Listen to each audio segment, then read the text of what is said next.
Okay, it is 6:06. So can we call the meeting to order and engage in the Pledge of Allegiance?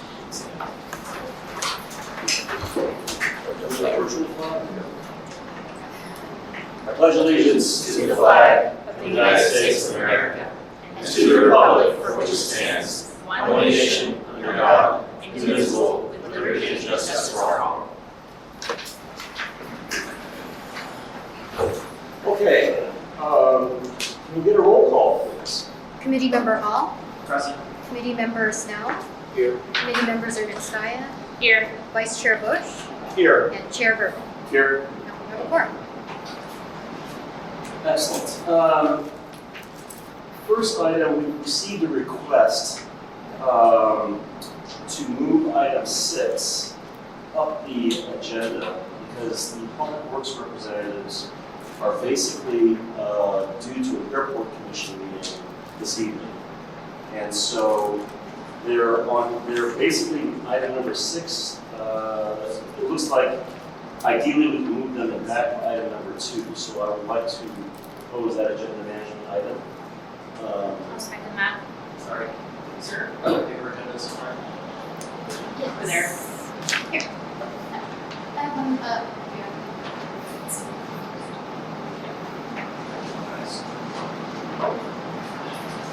Would you like to introduce the commission? So the public works representatives here are due an airport commission meeting this evening. And so their agenda is as an item 6. They'd like to move up the ladder a little bit so that they have sufficient time to answer questions and get to the airport commission meeting. So the motion is to basically move them back up to 2. Is it a motion? And that's a substitute motion? Which would be move item 6 to after.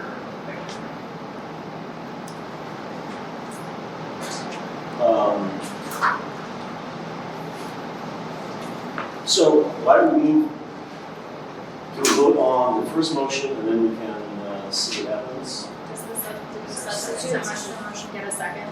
Either got a second. I seconded the first motion. So can we take a vote on that first motion? Yes, this is the second. This is What? substituted. The question is, do we want to have the election first, or do we want to hear public input first? Or, public input first?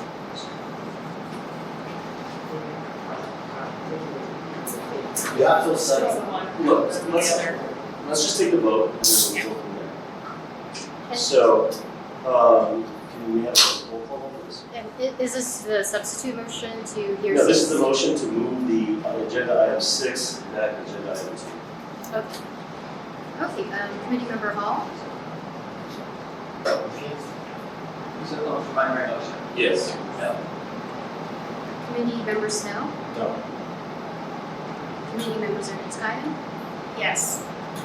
Committee Vice Chair Bush Yes. and Chair Gergel. Yes. We have 3 yeses to hear 6A after item 2. That passes 3-0. Okay. So, item 1, public input. Clerk, let us know if there's any speakers on this item. Yes, we have 1 speaker in East Barton for 2 minutes. Well, I have a reporter here, there's one there. Yes. Good evening. Isn't it interesting the length the audit subcommittee will go to make it hard for public to comment? Like materials for tonight's meeting were not included with the agenda until after 7:30 a.m. on Monday, May 19, 2025. I could have sworn that the agenda materials are supposed to be available on the subcommittee before the other subcommittee. Another Brown Act violation. But I know the Santa Monica City Council here is found not interested in Brown Act violations by the City Council's recent action discussing legislation on Bill 1079 in closed session and not allowing the public to comment on it. And what's up with the city having conflicting city meetings. I asked because Andrew Thomas, the CEO of Downtown Santa Monica Inc., has changed the day of the Board of Directors meeting this month from Thursday is normal day to today, Tuesday, when it conflicts with the Audit Subcommittee meeting. When they asked the city why this can be done, the response was if they can give us 72 hours notice, it's fine. So does that mean there will be more city meetings that conflict with other city meetings? Or is it just Downtown Santa Monica Inc.? And I'm sure others attend both meetings, so I'm being put at a disadvantage when I can't be in two places at one time. So tonight the public was put at a disadvantage in more than one way. Thank you. Are there any other speakers? We have a speaker for the next item, public input on special agenda items. It's also Ms. Martin for 2 minutes. Okay, let's roll on to agenda item 2. And one speaker. And could you speak a little louder, please? Good evening. On the choice for the Audit Subcommittee Chair, I do hope not to see a repeat of what happened at the last special audit subcommittee meeting. With some of the reasons being Berrysville has a history of having his accounting license revoked and continuing to practice as a certified public accountant 9 times, I believe, as well as neglecting to pay fees and keeping up on education requirements to keep his accounting license current. And these violations fall within the State Board of California Board of Accountancy case number D1-2001-17. Then from the IRS under suspension from practice before the Internal Revenue Service. After notice of an opportunity for proceeding, there's Berrysville again showing an indefinite suspension from June 6, 2027. So do the city council members want to appoint someone that has shown to have no problem serving the rules as an accountant? I don't think it would reflect well upon you if you did. Or look at it this way, Audit Subcommittee Jeff Bush has not been given the chance to be chair yet. So don't you think he deserves an opportunity? And I would think, considering your credentials, that Natalia Service would be the best choice for vice chair, despite her pending complaint for the pay-to-play campaign contributions with John Masseri. I do hope you'll reconsider appointing Mary Stell as the chair, because again, I don't think that actually gave you any favor with the grand jury, which actually required the Audit Subcommittee for the city of Santa Monica due to horrific financial practices and governance. Thank you. Thank you. Are there any other speakers? No, for this item. All right. So the next item is agenda item 6, continued items. And this is a review of the capital improvement program study that was done in November, completed in November of 2024, presented in November 19th. It's a committee meeting. Since then, there has been a complete change in the council representatives, and the importance of the issues highlighted in that report have contributed to the requirement, or actually the request to bring it back and get everybody up to speed. So with that, I think we have a presentation.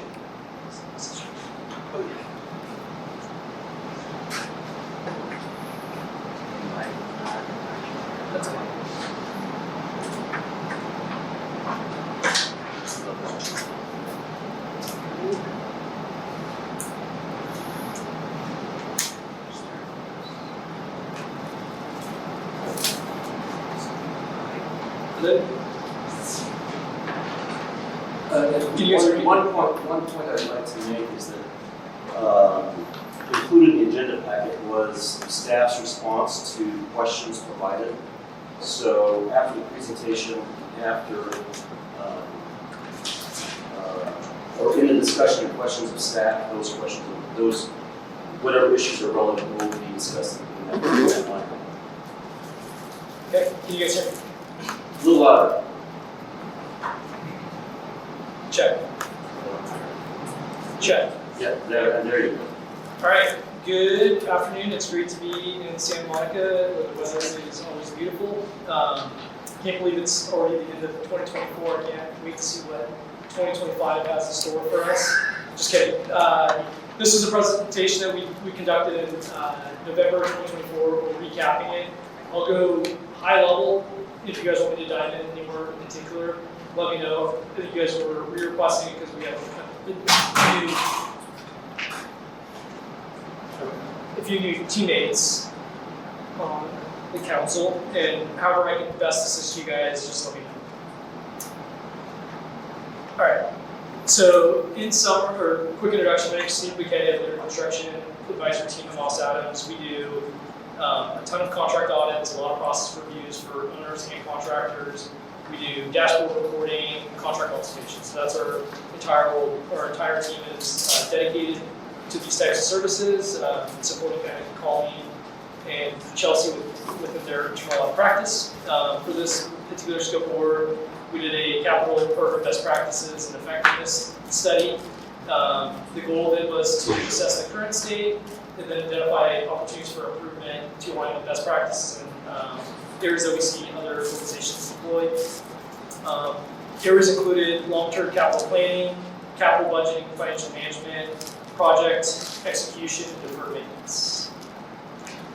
This assessment was conducted between August and October 2024, so quite a while ago. During the analysis, we conducted interviews, we reviewed org charts, policy procedures, CIP plans, performance reporting, etc. The goal is we looked at what the current state was, how does it compare to best practices, which is generally GFOA, and other types of best practices we see within our procedures. Can you clarify what GFOA is? Government Financial Officers Association, and it's basically they have, if you Google like capital programs, they have all the best practices surrounding capital plans, performance reporting, etc. It gives really good high-level strategy of how to assess a program against best practices. They also do a lot of awards for state and local governments, higher education, for who does the best type of work. And before we get into the results, as always, work with the City of Santa Monica is great. We find that everyone is extremely responsive to the requests. We do the interviews, we do guys have jobs on top of our procedures, so we find everyone's very frank, to the point, open with current state, which is always nice. We noted that there's limited resources with how much needs to get done, so we found that a lot of the employees are looking to do the best they can do with the limited resources, so good attitude, which is great. And then we reviewed the current CIP book and confirmed that it closely aligned with the best practices noted in the GFOA. So observation priorities, we have 3 within the high priority, 2 within medium, 1 within low. Surrounding reporting, estimating, change order reporting. As high for medium, it's project execution, policy procedures, and low CIP book. So high priority, number 1, I think there are 5 total.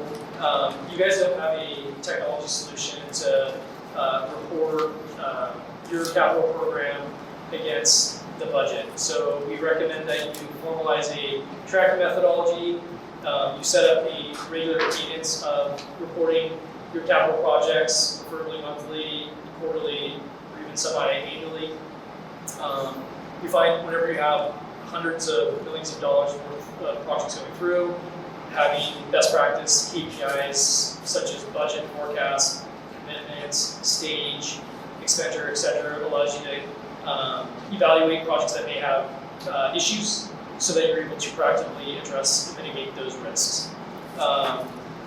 We recommend that you have the right level of reporting for the right level of audience. So if it's kind of the construction project management, you may kind of have project milestones based on the phases. For kind of audit subcommittees, we find that generally it's health checks, high level, our projects, budget, on track, off track. And wherever possible, invest in a modern project management system, especially if you have potential construction on the horizon. There are inexpensive options. You can do it manually. It's not rocket science. We find that even just using Smartsheet and having kind of controls around that can be a really good starting point with a reporting dashboard that plugs into the financial system for like commitments, costs, etc.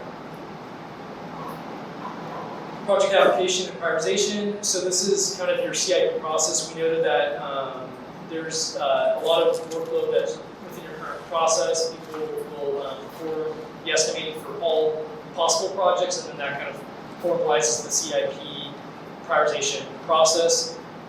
Here we're kind of recommending that maybe go in the inverse direction of figuring out what the high priorities are, and then what the available budget is, and then spending the staff's resources on the projects that have a likelihood of going through. Where you potentially have a low risk or a low prioritized project, you can potentially shift some of the responsibility to the departments, or if you have a resource constraint, potentially engaging a third party to perform that methodology to have consistent numbers for your CIP project. And as always, whenever you have the various scopes in an environment where there's limited resources, having that framework of how you prioritize it helps increase accountability and transparency and communication with the stakeholders. A quick question for Moss Adams on another item that we're going to discuss later, the CERT on review. They were looking at doing some work with respect to prioritizing IT and information technology investments. Does that at all tie back to the first observation? And then, can you repeat it one more time? It sounded like there's IT that's... First CERT for the ISD, like computer replacement portion of this. Got it.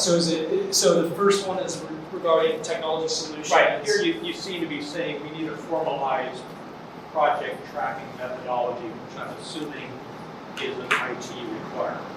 It could be. So some organizations will have software systems that's what they're intended to do. It could be like an Autodesk, it could be a Procore.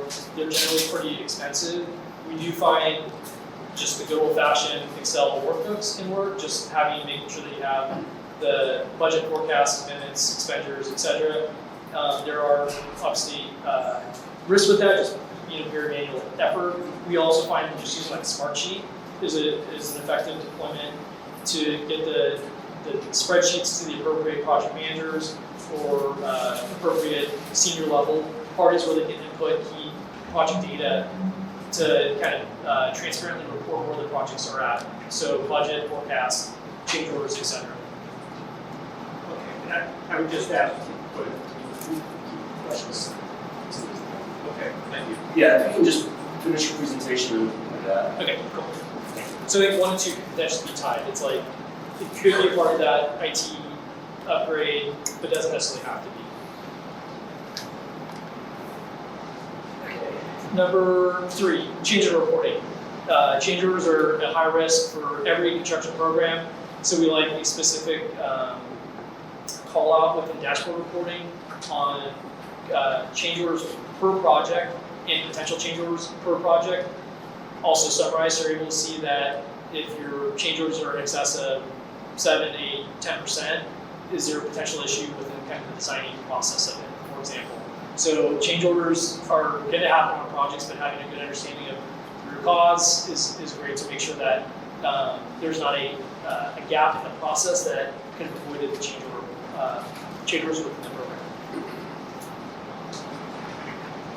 And then media, kind of what I was saying before, capacity within public works is limited.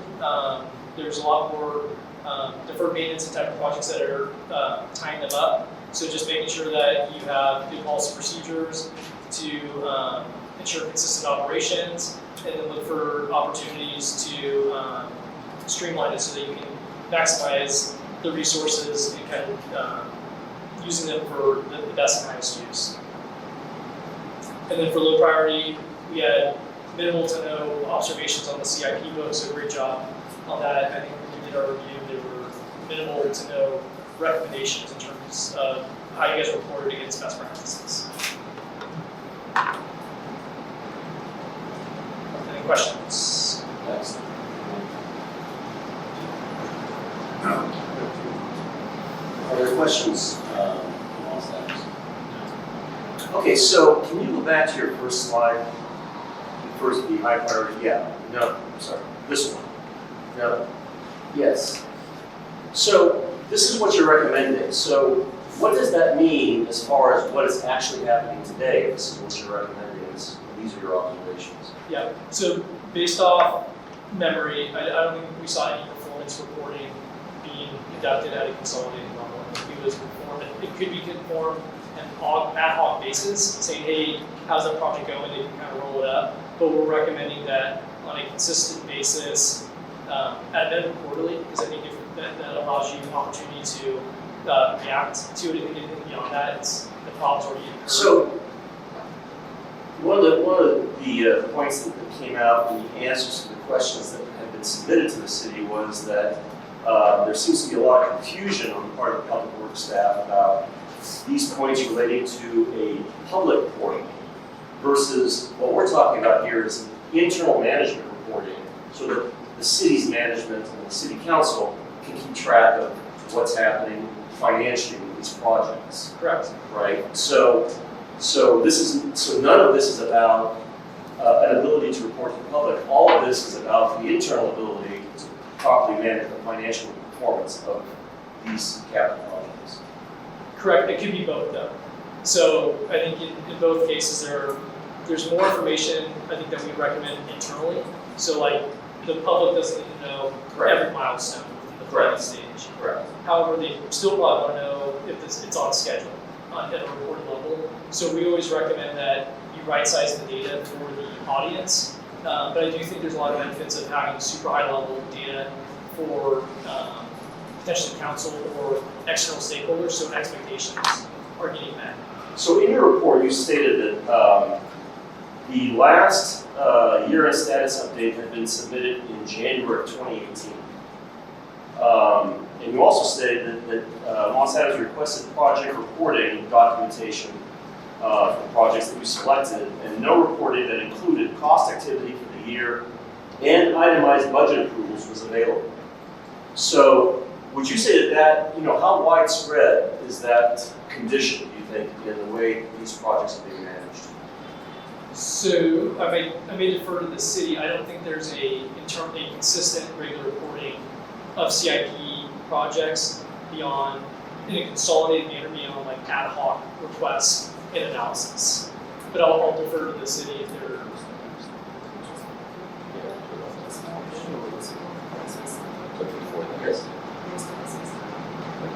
Is the question or the recommendation is it that it's not consolidated, or is that it's not happening? It's not happening, and then we recommend that you consolidate it. So like there'd be some sort of monthly or quarterly report saying, here's all the projects, here's where we're at, or maybe it's I wouldn't recommend this, but it could be that, hey, this project manager has these 5 projects, here's his reporting of those projects, this project manager has these 8 projects, here's that reporting.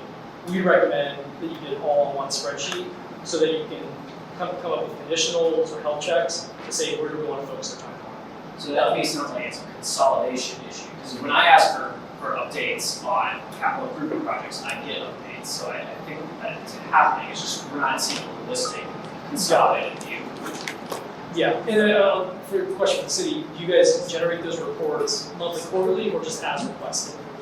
So we have an annual capital improvement program status report that gets issued through a information item. We issued, the last one was what, That was from 2016.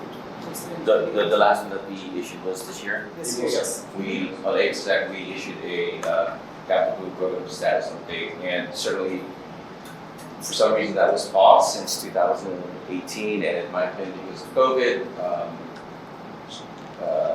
Consistency of issuing that report changed, but certainly we've picked it up again. And also, I'd like to say that we are currently in the process of working with ISD to develop a GIS-based reporting solution wherein our project managers are reporting the information on cost, status updates on their projects into a GIS-based solution.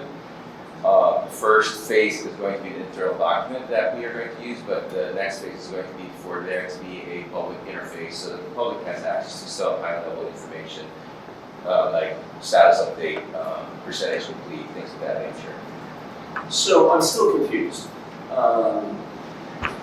is in the review that Moss Adams did, was this level of project management happening at the operating level in the city? Yes. So that on a regular scheduled basis, this information was available.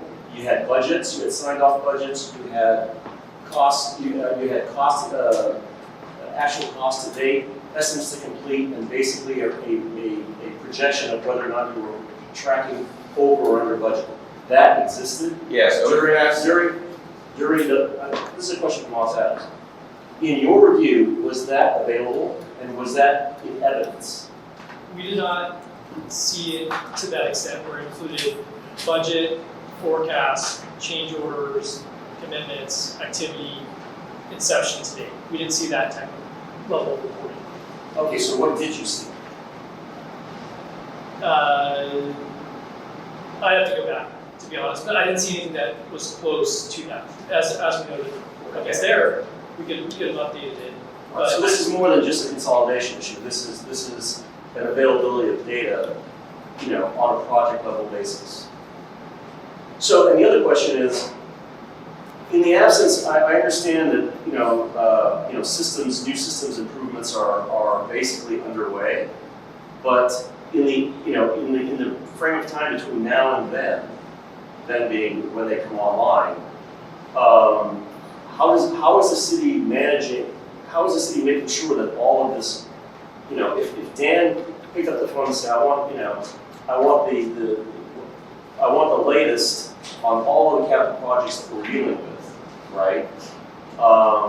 What would he be provided as far as the last regularly scheduled report? What would he get internally from the Public Works Group?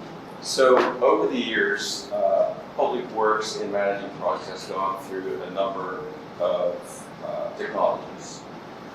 However, let me preface that by saying that a lot of the checks and balances were being done internally by our project managers with their supervisors and their managers to make sure that we were managing our projects appropriately. We've gone through technology such as Primavera, Expedition. We went through, I forgot what was the replacement? PM Web. And then we went to Procore. Before Procore, we had this project tracker. So we've had several iterations of between the internal management of the project managers and the divisions, switching over to an ISD developed project tracker. What system was project tracker? That was done under just proprietary internal software, where we had a clearinghouse for all of our projects, where the project managers would go in and provide a regular update, whether it was on a monthly or bi-monthly basis. And that was successful by the city manager's office and all of the department heads. Obviously, that no longer is functioning, but in terms of making sure that there are controls, during the times that we didn't have project tracker available, the project managers were still maintaining their accounting of their budgets, change orders, and everything. All of that was not being done internally, not necessarily always having a system of reporting it up to the city manager or the city council.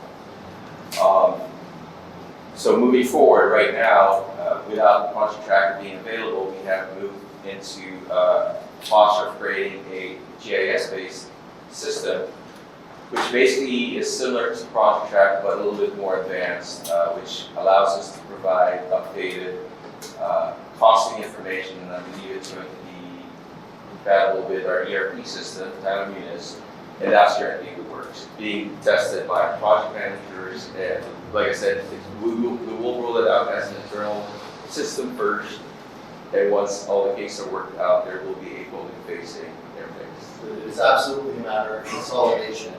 And as you mentioned, all financial reporting and tracking falls under the ERP system, Tyler Munis, right? That is the actual tracking and monitoring of all financials within the city, including the capital. Okay. Sorry, Yes, Chair, go I ahead. just had a quick comment. We might not have like a monthly or bi-monthly tracking, I did just want to note that there was an information item posted in early April with the fiscal year 23-24 capital improvement program year-end progress report that details everything that was done in the fiscal year 23-24. So while it might not be the most up-to-date, there is still reporting out to the public and out to all of us, and I think any of us can reach out and inquire about anything that's on the capital improvements program outstanding list at any time. It's my understanding. One of the other observations that were made in the report was that the procedures do not include project level reporting protocols. And it says that this makes it's very difficult for staff to track easily the volume of changes that have been made to a project, identify themes and the root causes of changes, and understand the total impact of the project budget and schedule. It also makes it difficult to communicate holistic project status to the council and other stakeholders. And then, to your point about project managers, another observation that was made was that the lack of capacity of the assigned project manager or the reassignment of the project manager mid-project has made it difficult to basically execute approved projects. So the question is, it sounds like we have kind of a key man bottleneck constraint. And the protocols as far as project level, again, it's just very confusing based upon your observations and what I'm hearing. So can there be some clarification on that? Sure, I'll attempt it. So I think there are resource constraints. So I think we all agree on that. Two, I think one of the major issues is around the CIP planning process. Staff estimates all projects, not kind of realistic projects within the CIP. I think we all agree there. I think where there may be, and I think we all agree there's no reoccurring internal reporting or that is available for internal stakeholders or external stakeholders on here's the status of the program. Like here's our budget, here's our forecast, cost per date, commitments, change orders. And that report exists. It sounds like there are some internal reporting, but I'm still not clear if it's just on an ad hoc basis where, hey, the information is available, if you need it, let's go to a PM, you can pull the data from his Excel workbook, here it is. Or if there's a system in place saying, here's all the project sheets, let's analyze it. That's where I'm a little fuzzy. It sounds like there is the availability of reporting, but it's not deployed on a consistent, reoccurring basis within the year. I mean, the context for this, is one of the key things is it has been floated, I don't know if it's ever going to happen, is a $500 million bond for capital projects, right? And so, we're talking about significant, especially given where the city's at financially, we're talking about significant amounts of money running through a system that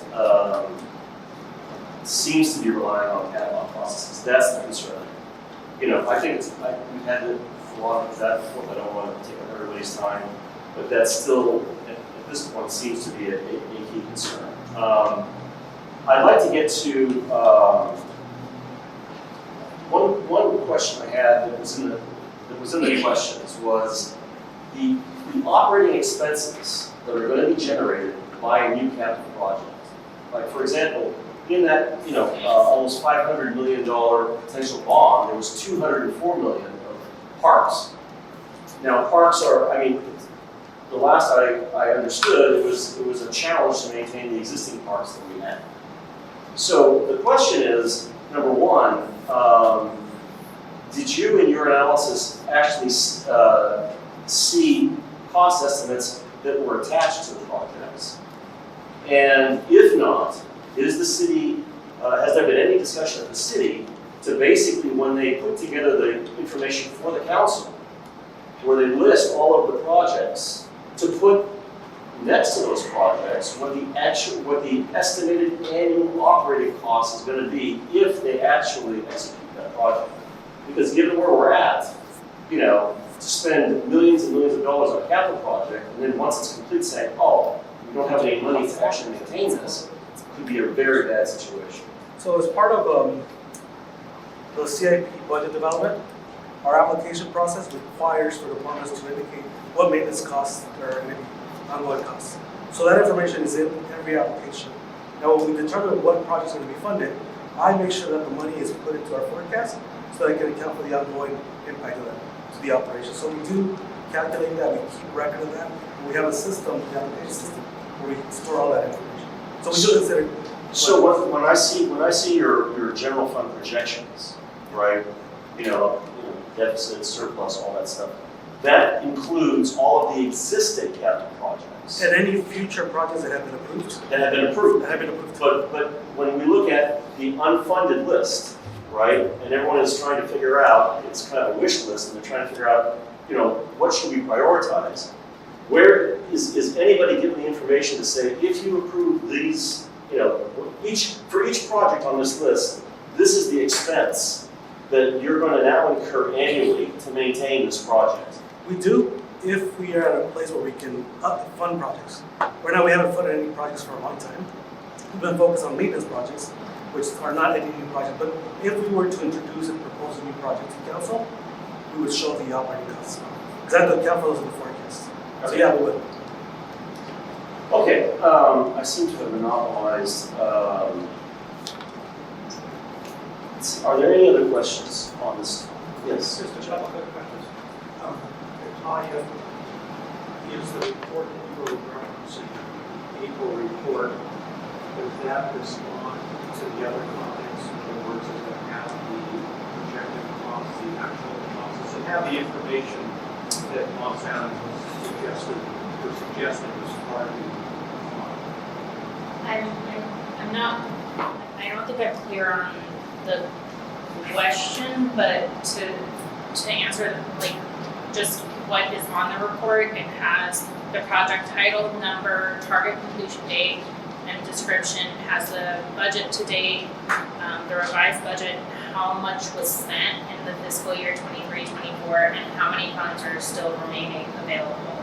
And it has, sorry, I'm going to show you the year and status report. So it's, like I said, it's not the most recent updates, but it's helpful to kind of get an idea of where things are at.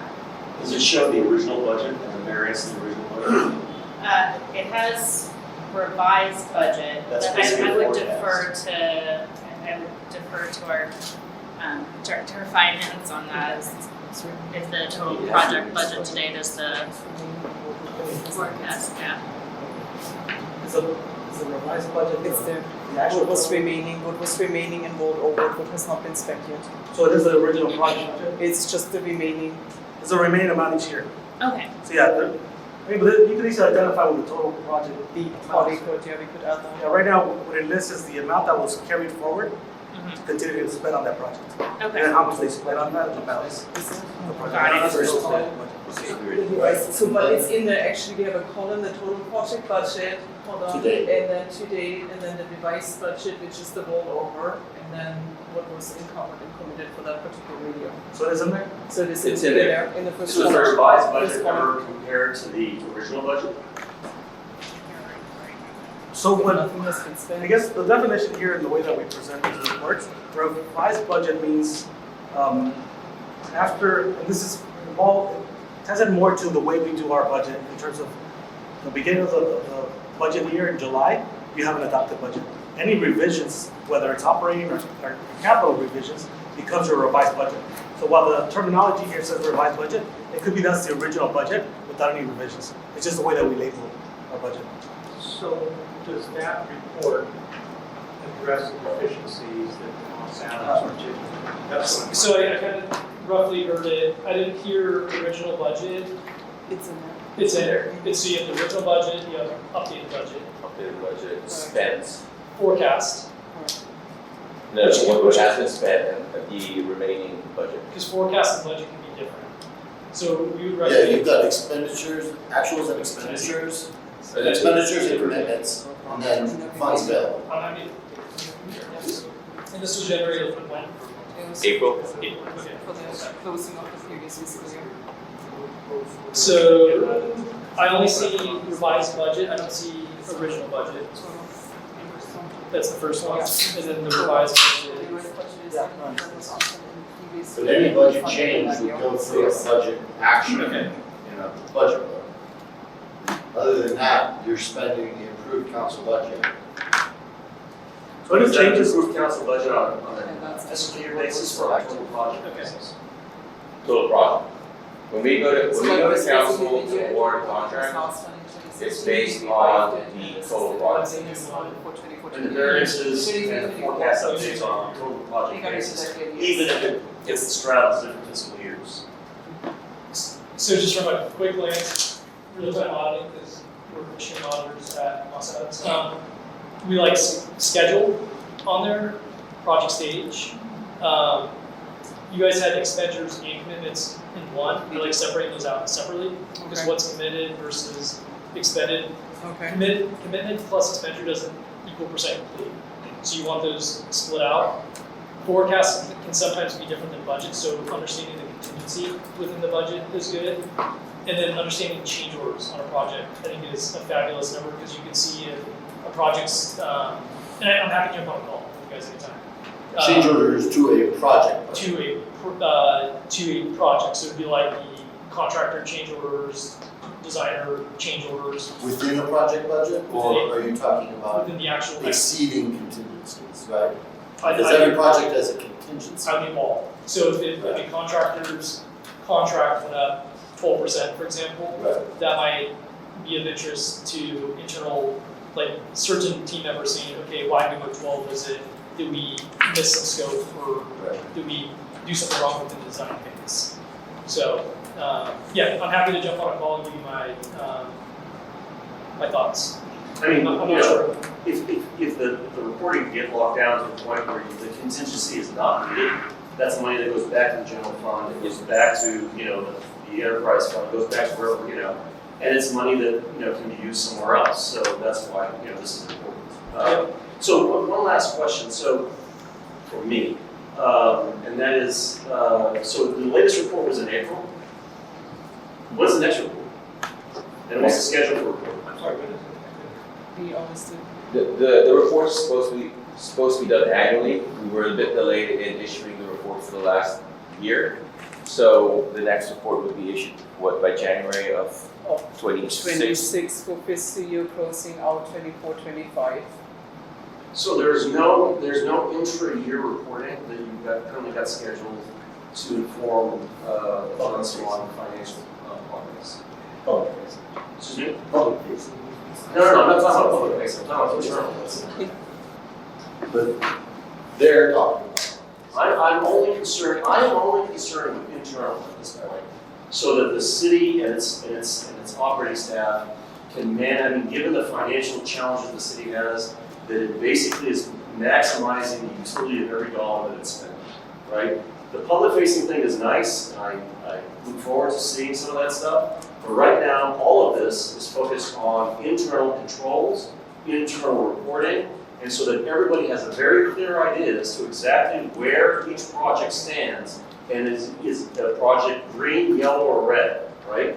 So that if it's red or it's yellow, corrective action can be identified and implemented in time so that it doesn't go red, and that money can be saved. Now, what the public sees eventually, that's a nice to have at this point. This is about internal processes, internal controls, and internal capabilities to basically manage the city's money. Okay, so if I may answer that, internal controls are done on a monthly basis. Our project managers report to their supervisors, and they report to the division heads, primarily architecture, services, and engineering. What's a report? Is that a written document, or is that just a meeting? No, so the project managers, right now they maintain their spreadsheets that show their balances, how much is available, how much PPC they have. But they report to their managers, the city architect and the city engineer, to get them up to speed on where each project is. We don't report on a monthly basis up to the city manager or the city council, because that's a lot of data for us to be generating on a monthly basis or even a quarterly basis for anybody outside of the divisions that are managing the CIP projects. The controls are happening. The project managers are in control of the projects, and the way to illustrate this is that when council awards a contract for $1,000, just for purposes of conversation, that $1,000 will be spent because that's the money that's owed to the contractor.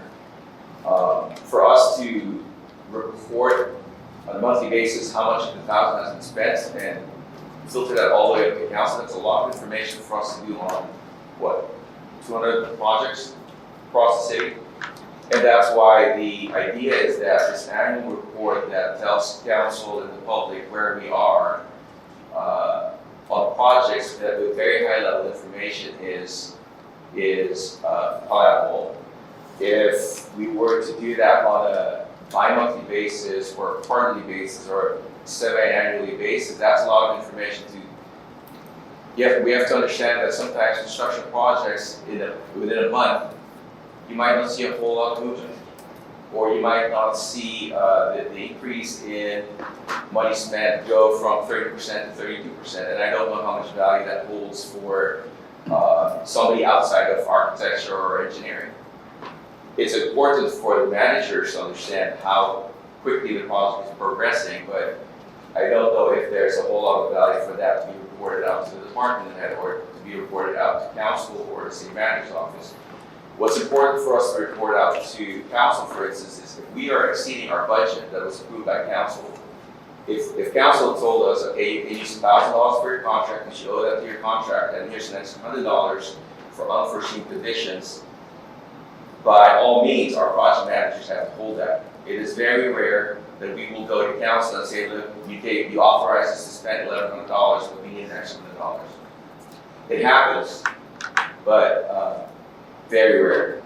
And those are the instances where we have to go to council and make sure that they are aware that we exceeded what was authorized and we are requesting your authorization for additional money. Right, But to your point, Chair, we are constantly reporting to our managers, our project managers are reporting to their division heads on what the progress is on the projects.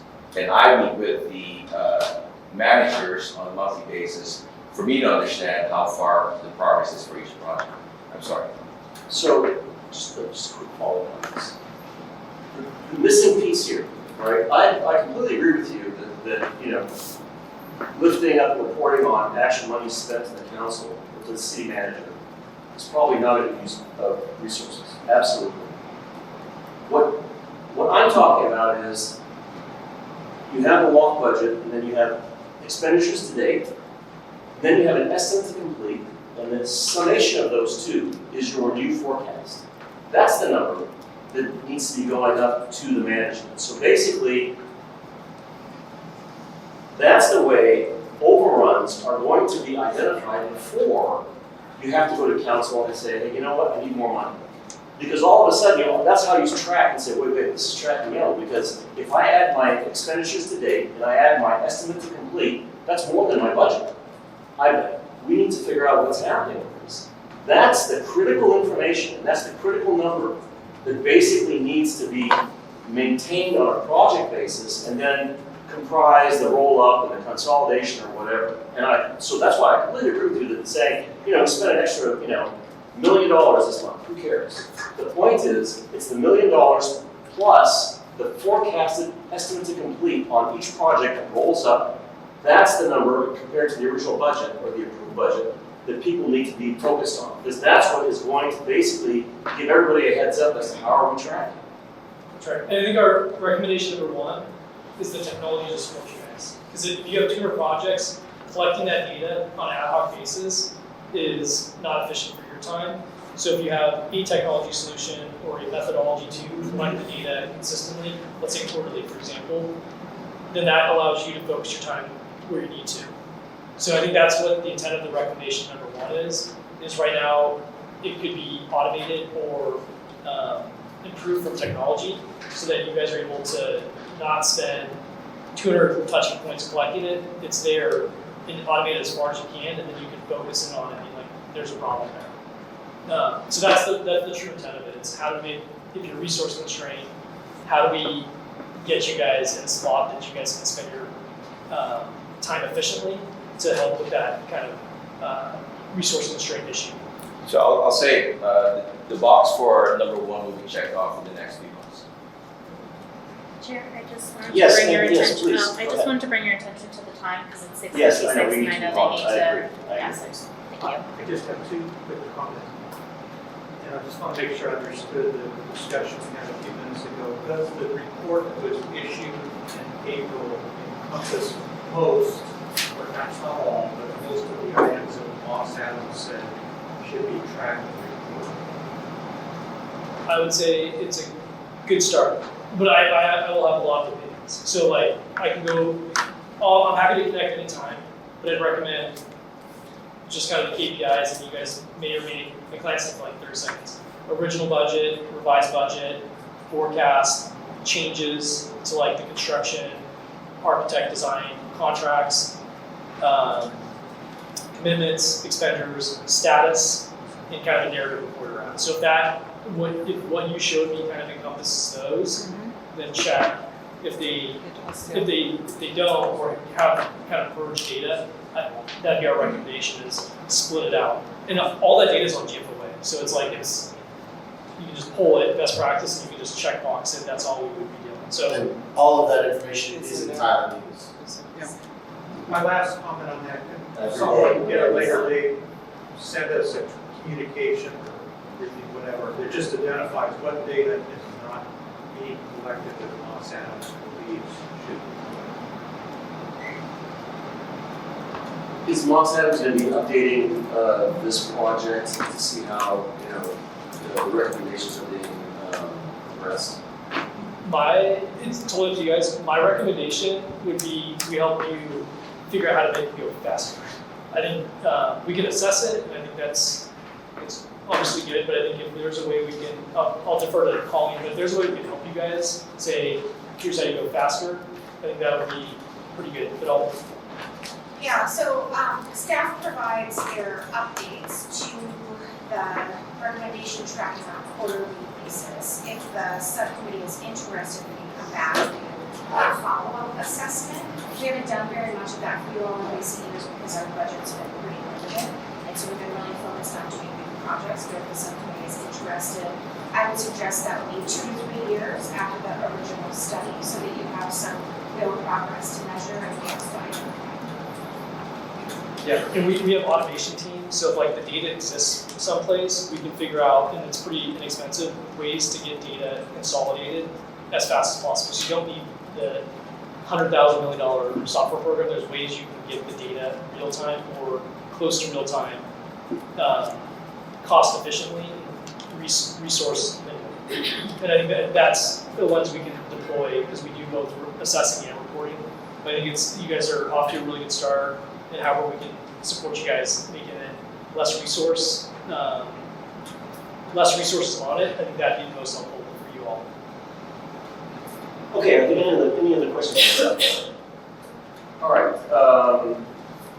then I think I want to make a motion to receive and file. Before I get a second? Second. Voice vote, all in favor? Aye. All against? Passes unanimously. And so we go on to the next agenda item, election of the new chair. So can I turn the meeting over to the clerk to conduct the election? Yes, so our And first, from, I just want to make sure I understand. So we're going to have 2 different elections, one for the chair and one for the vice chair. Is that correct? yes. Okay, so it's not a package deal. Okay. Okay, so I'll run the election for chair for a 1-year term ending on February 17, 2026. Are there any nominations? Someone nominate. Yes, Committee Member Hall nominates Committee Member Snell for chair. Are there any other nominations? I would like to nominate Committee Member Bush for chair, for the resident participation in the front and center.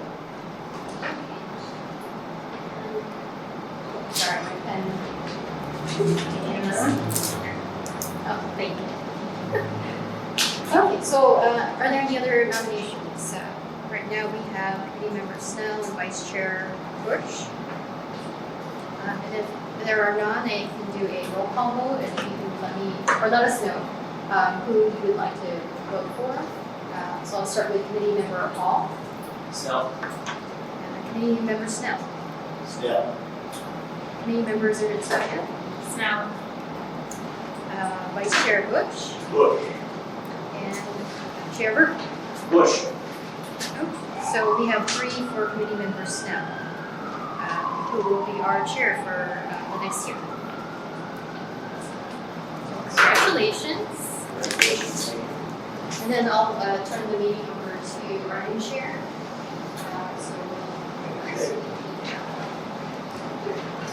Okay, so we need to elect the vice chair for a 1-year term. Do I have a motion to approve? Yes. Would you like to nominate committee member Zernitzaka? I'd like to nominate committee member Bush. Okay. Seeing that there's 2 nominations, I guess we need to have a vote. committee member Hall, Zernitzaka. committee member Zernitskaya, Zernitskaya.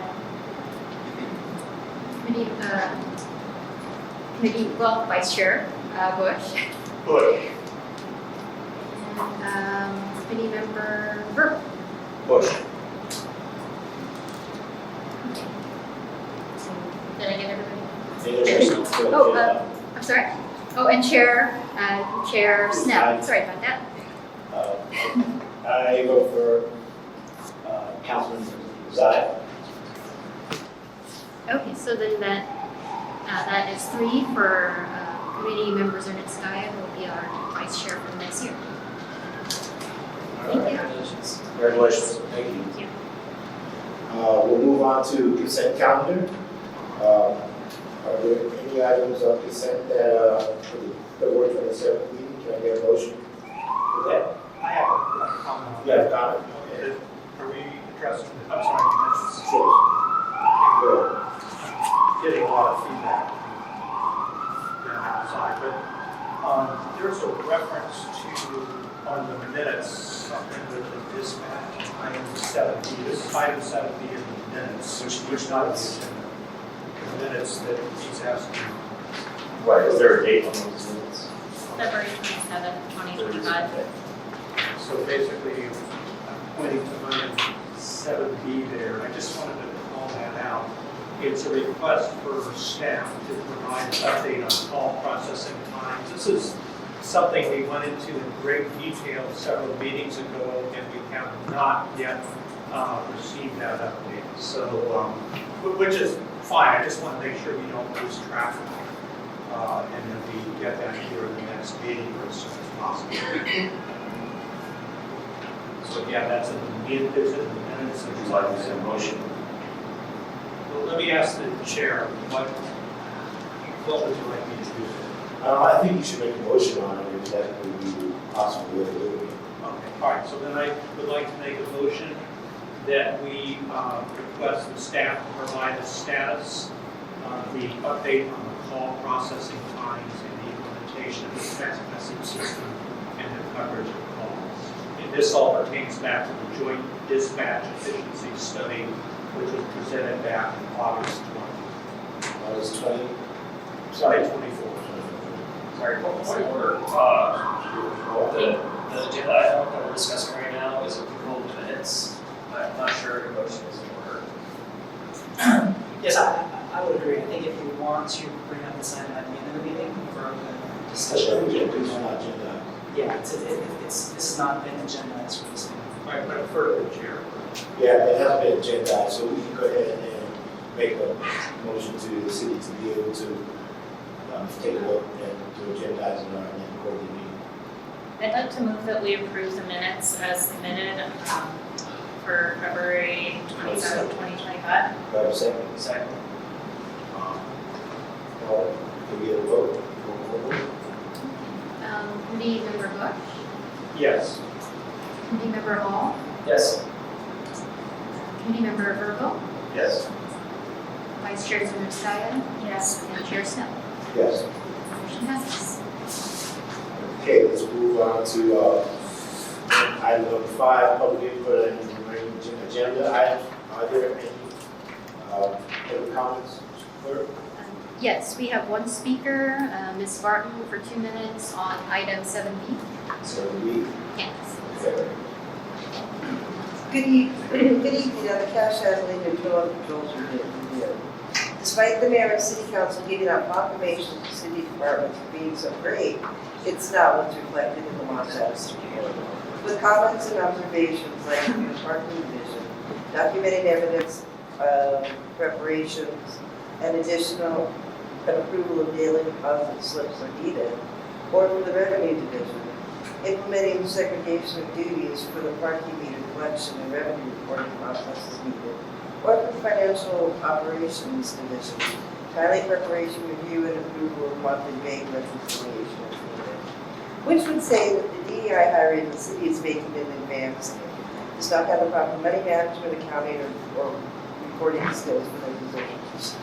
Another thing I've seen in other Los Angeles reports that are present in this Los Angeles report include not being able to provide the samples required for the audit. In my opinion, the worst example would be in the financial operations division, where it takes between 68 to 92 days in preparation to do monthly bank reconciliation. What am I saying? Didn't Human Services or the grant program take 279 days from receiving to recording of funds? This and other Los Angeles reports say that you are not getting the best employees for the high price the taxpayers are paying for city employees to be unaccountable about city funds such as these. Or does it just go back to city employees want to make as much as possible for doing as little work as possible? Thank you. Moving on to item number 7, we have a staff presentation on that.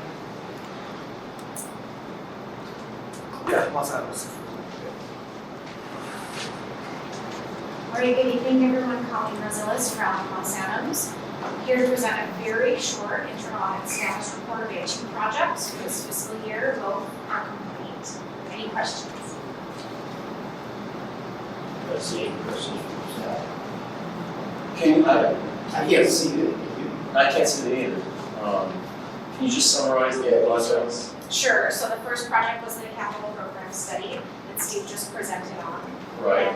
And second is cash handling, internal controls review, testing, which Chelsea will present on right after this. So we have 2 projects as well as ongoing program management, primarily attending these meetings, talking to audit committee members, as well as supporting staff with bi-weekly status calls and any of those requests. And that was the sum of our programs. Okay, all right, so we want to move into item number 3, cash.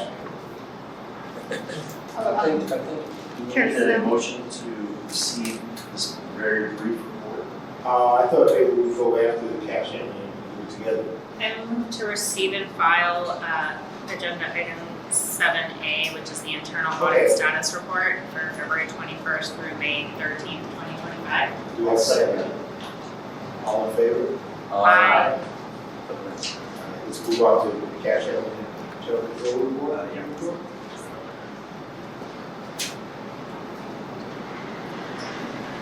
Chair Snell, I'm sorry, just for the record, who seconded that motion? Chair. The guy is- Thank you. I'm not sure. Can we go back to that slide? So, just because I can't see this from here, the first column, I can't see that. No. We are copying back. Okay. So, what are we saying on the capital program, the presentation we had earlier in this meeting? Is it we're finished with the capital improvement program, with the perspective of Los Angeles? The work that we hired them to complete, that project is still running. So that's the status of it. Okay, so they're done with We're that. done with that project. Okay, well, will they still give us a deliverable we ask for, what if anything might be missing from what was reported in the community report? Is that something you guys can provide? We're not engaged to do additional procedures on new reporting. I'm happy to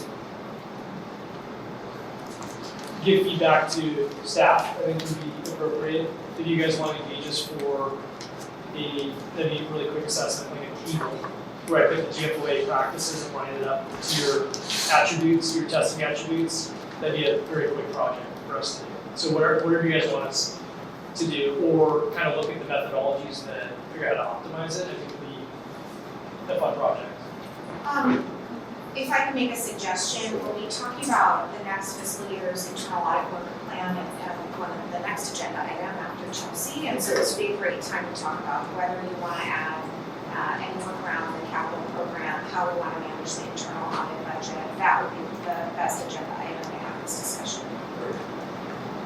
Is that the opinion? Yes, that's Committee member, Yes. I think that we do get regularly ongoing updates from staff on where they are with implementing the suggestions that are provided in the Moss Adams reports. So I agree that if this is something that we want to pursue and revisit, we can discuss the ongoing audit plan. But I think for now, since it is really fresh, I would prefer to just see how staff implements things.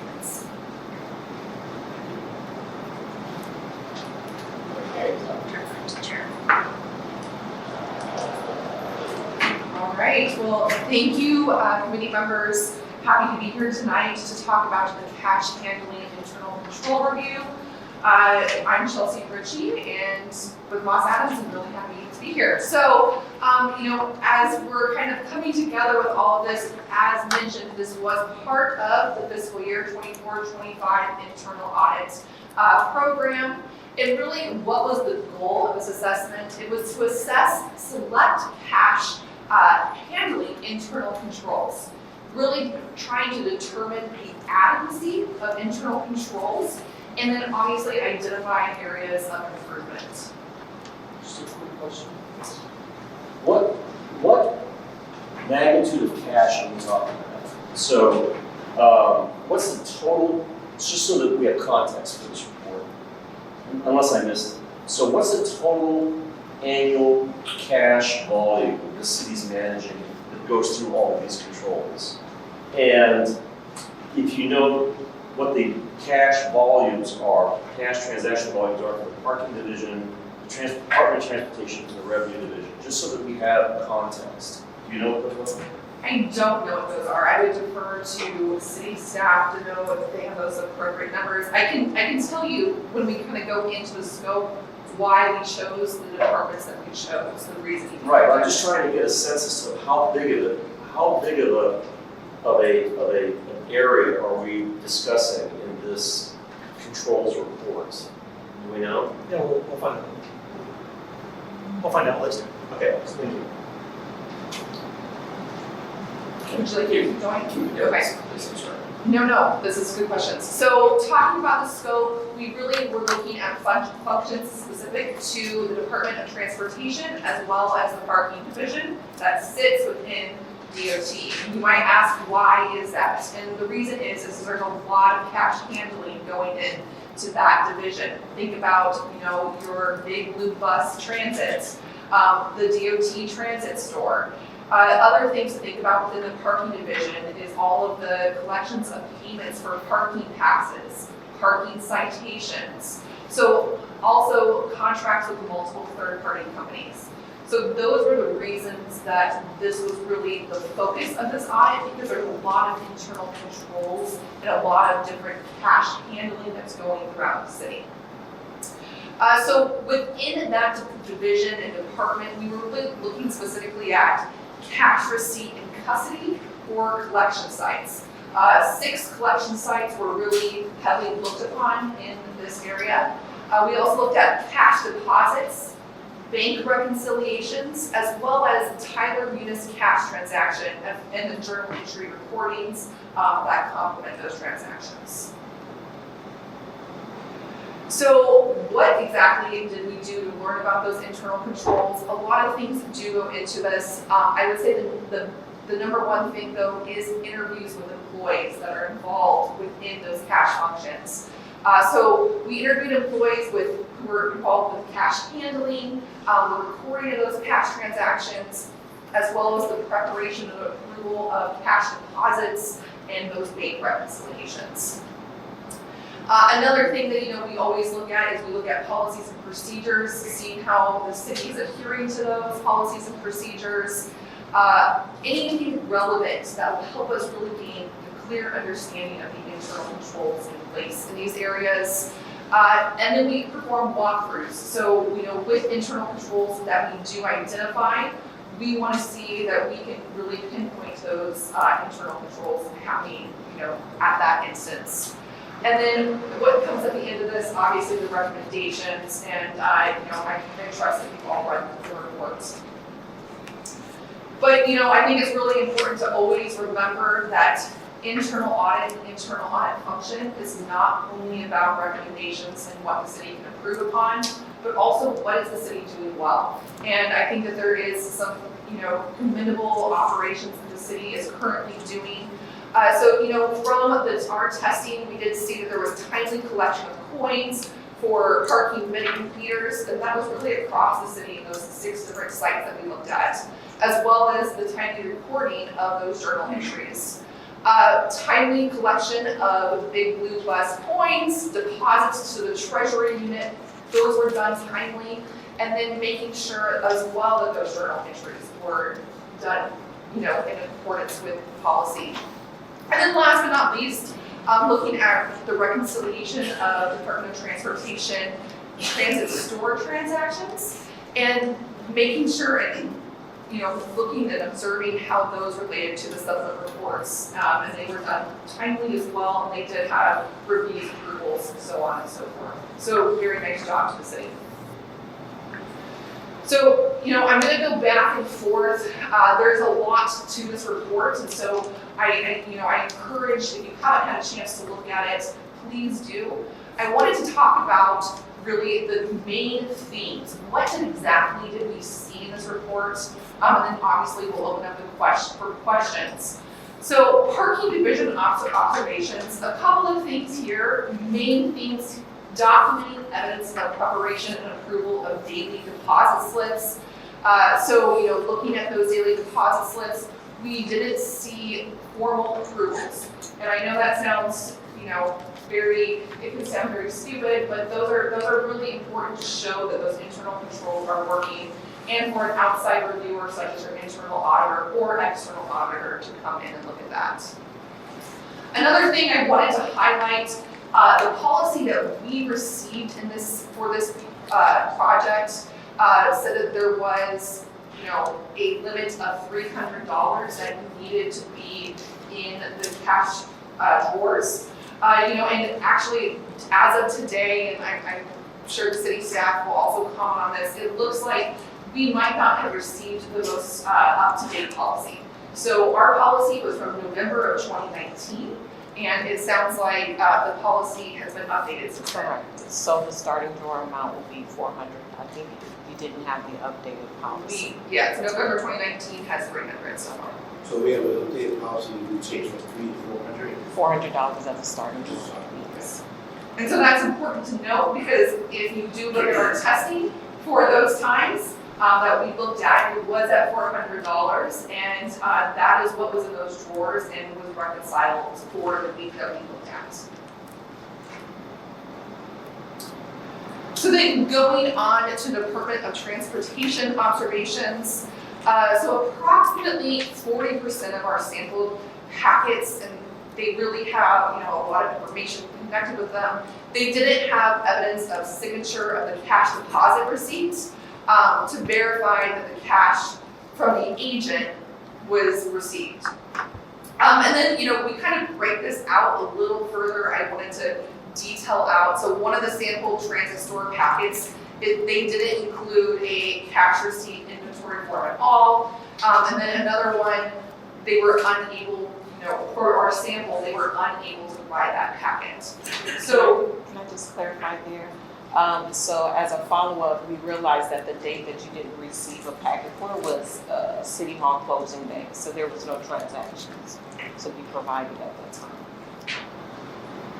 right, So we didn't clear that up before you did your final report, but after reviewing it today, that's what the issue was. So did you subsequently hold that? no, unfortunately, we just found that out today. This was Oh, okay. past the exit conference and stuff, so, Okay. we did look at a thorough sample, and those are what we found. Moving on to the revenue division, basic themes for this is really making sure to implement segregation of duties for the parking meter collection as well as the revenue reporting process. Another thing that we found in this area was surprise cash counts. So since, COVID, there hasn't been surprise cash counts being done at these sites. I know this is a really good practice for making sure that you're deterring fraud, waste, and abuse. If employees believe that there's someone looking over their shoulder, you're less likely to perform any fraud, waste, or abuse. And then financial operations division. So really making sure that there is timely preparation, review, and approval of monthly bank reconciliations. Just a quick question, what is specifically financial operations? That's our accounting division, the finance department. Revenue division collects the money and deposits it to the bank. But they do And the the financial accounting, the financial operations division, they prepare the act for they record all of it. the accounts. All right, so, got it. Yep.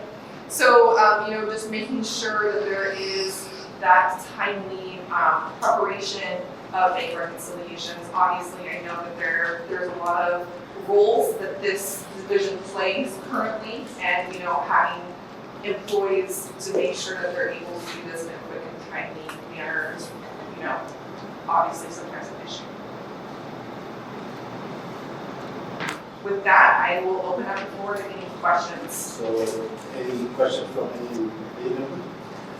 Yes. So there were two areas that, and I know that internal controls can get arcane, but they're extraordinarily important. The first one was the bank rec one, which is fundamental in any company. And if I read this correctly, some of the lag on some of this were bank recs started in March and then completed in July. I mean, companies normally complete bank recs every month, right? And as part of the closing process. So this indicates that the closing, I mean, if the bank recs are if there's this big of a delay, what is there a formal closing process, a formal monthly closing process for the books, or a quarterly closing process, or how does that work if bank recs can run out for how many months is that? March to July, so that's that's 4 months. So can you just kind of walk through how tight is that process? Yeah, and I think, in a perfect world, obviously this would be done on a monthly basis. We see this is common in a lot of the municipalities that we work on, just because of there is multiple, roles that these people are assigned to, in a monthly function. So this is, is it something that should be done monthly? In a perfect world, yes. And the reasons for that, I think you understand that there are risks with not making sure that bank reconciliations are prepared and approved on a timely basis. I would open it up. I know, definitely the city can speak for this. They're living in this on a daily basis. For sure. CEO for the revenue So I am responsible for the bank rec. There is one dedicated employee that virtually all she does is the bank recs on this various city accounts, except for the bond. You just speak a little louder. I am responsible for the bank rec, reviewing the bank reconciliation. I'm responsible for reviewing the bank reconciliation. There is one dedicated employee that virtually all she does is bank reconciliations, except for the trustee accounts that our bond funds are in. So one issue is, I'll be honest with you, close timing. We're supposed to close 10 days after the month end, and we just do not hit that target. One issue is the number of different entries that we're now entering and posting has gone up dramatically. There used to be one person that was just fully dedicated to posting journal entries. That person now has their job split amongst many other things. So that person and I then split the journal entries, postings, and then even that wasn't enough. So that person is on maternity leave right now. So now gathered 2 other people and also help those. So And why is the transaction volume skyrocketing? Just the different types of things that the city does has increased, and also the number of accounting pronouncements has increased. That increases our year-end close process, and that year-end close process starts taking up time from the subsequent fiscal year. So then all of a sudden we're scrambling to get caught up in the subsequent fiscal year. Unless we close the month, the bank reconciliation really can't be finalized. I mean, a lot of it's done, but it can't be tied to books at that point in time. So coming up, we are going to work with our outside auditors, and they've got a consulting division to look at this whole bank reconciliation process and see if we can somehow streamline it, or maybe Steve had a great suggestion. Maybe it's not sort of that fixed month-end bank reconciliation. Most of the items that are the reconciling items are dealt with, and we have some sort of like soft close, soft bank reconciliation throughout the year until we get to the June year and have the hard close and the hard reconciliation. So we are looking into it, but with the COVID cuts, staffing, and just the volume of the work that's being done. Plus, we've lost a number of long-time Santa Monica employees. So once you bring in the new people, then they've got to get up to speed over a period of time. So how often are you closing the books? Every month. It's just like But how can you do that when the bank recs aren't done? the monthly closing can happen before the bank. There's certain components of the bank reconciliation that can be done, but not the final sort of tie up to the general ledger. So the close doesn't necessarily tie to the general ledger. The close. The close process doesn't, you don't have a tied out general ledger on every close. And if you think of every month sort of more as being a soft close and a hard close, yes. And so the only true hard close you have is your year-end close. Correct. It's the second one. So we got a soft June close and we got a hard June close, which is what brings the financial statement. The money that we're talking about, that's pretty significant. Okay. Let me ask you, I understand there's a timing difference with closing out bank reconciliation. How many bank reconciliations is this individual responsible for? Josh, the main ones are going to be the general account, workers' comp, and then there's a few restricted cash accounts, payroll, but there's some accounts that are zero balance accounts, so basically, just basically reconciling to zero. The bank reconciliation here is not the traditional balance per bank plus deposits, less outstanding checks, and other reconciling items book balance. It's, how to describe it? It's more focused on making sure that all the transactions that occur in the city get recorded in the general ledger. So that's another thing we're going to work with LSL on, is trying to get sort of a more formalized bank reconciliation, at least in year end.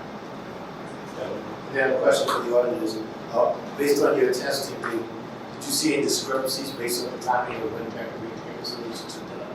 The closing?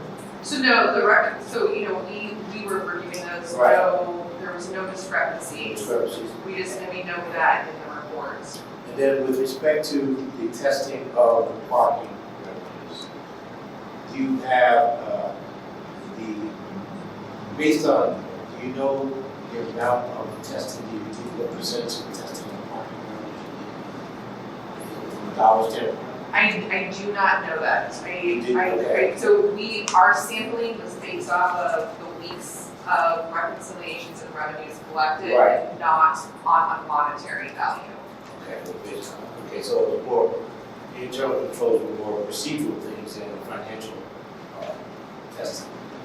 Absolutely, so we were looking at the internal controls specific around. Right, and sometimes you Yeah. would take, you with internal controls, you would get the bottom on that particular. Yes, that was not our approach for this. So we have a question from staff as to what is the parking revenue? Yes. And you have one more? So we can speak to the county room specifically. So the county room is responsible for the collection of approximately almost $3.4 million in cash. This is parking? This is parking meter revenue. Parking meter. They also are responsible for the fare box collection on the cash side. Last year that was approximately $1.8 million, so a total of about $5 million as of last year. That's just the county room. We're still working on the parking. Okay, The general parking. right. Go ahead. Attention of President Desire. So I had just a quick question about, did management disagree on any of the recommendations? And if so, which ones and why? We did not disagree. We did make some corrections, so you was one of the corrections about. Yeah, I identified Yeah. some at the last minute today, which I did share with Moss Adams. One of them was the $400 box, and then the other. And then in terms of not submitting a documentation for October 18th, it was because the transit store was closed. That's why we didn't have that information in the packet. What is your anticipated timeline on being able to implement these recommendations? Well, DOT has started immediately. We've already met with the SB Plus staff to go over the cash handling process. We've developed a checklist that was recommended which was really good. And we had a chance to go over that. And then also on the transit store side, we've also had training with our staff in terms of reminding them to make sure that they're prepared, as well as the supervisor is signing off on those. And on our side, we're looking at the auditor to give us some recommendations on how to close the books and write the resolution, maybe get a different way. We're looking at possibly running some technology through, like queries and stuff, to see if we can run some back end. So part of what we're going to do is we're going to give you status on these things, the recommendation of the status and our progress on that, so you guys can keep track of that. Perfect. Definitely not. More questions for me, Mark? Yeah, so on the parking division, the lack of signatures identifying compare and approver, what's driving that observation? What's driving that problem? I think, and I once again, we are here strictly looking at the issues, and I've heard of the city. I was going to say, it's on the SB Plus side. So when they actually provide the data over to DOT for back-end. You say SB Plus, what is it? That's the contractor who manages our parking structure and service lots. So they're the ones that do the collections and do the deposits. Then on the back end, we do the reconciliation. So SB Plus is supposed to have a prepared signature as well as a supervisor.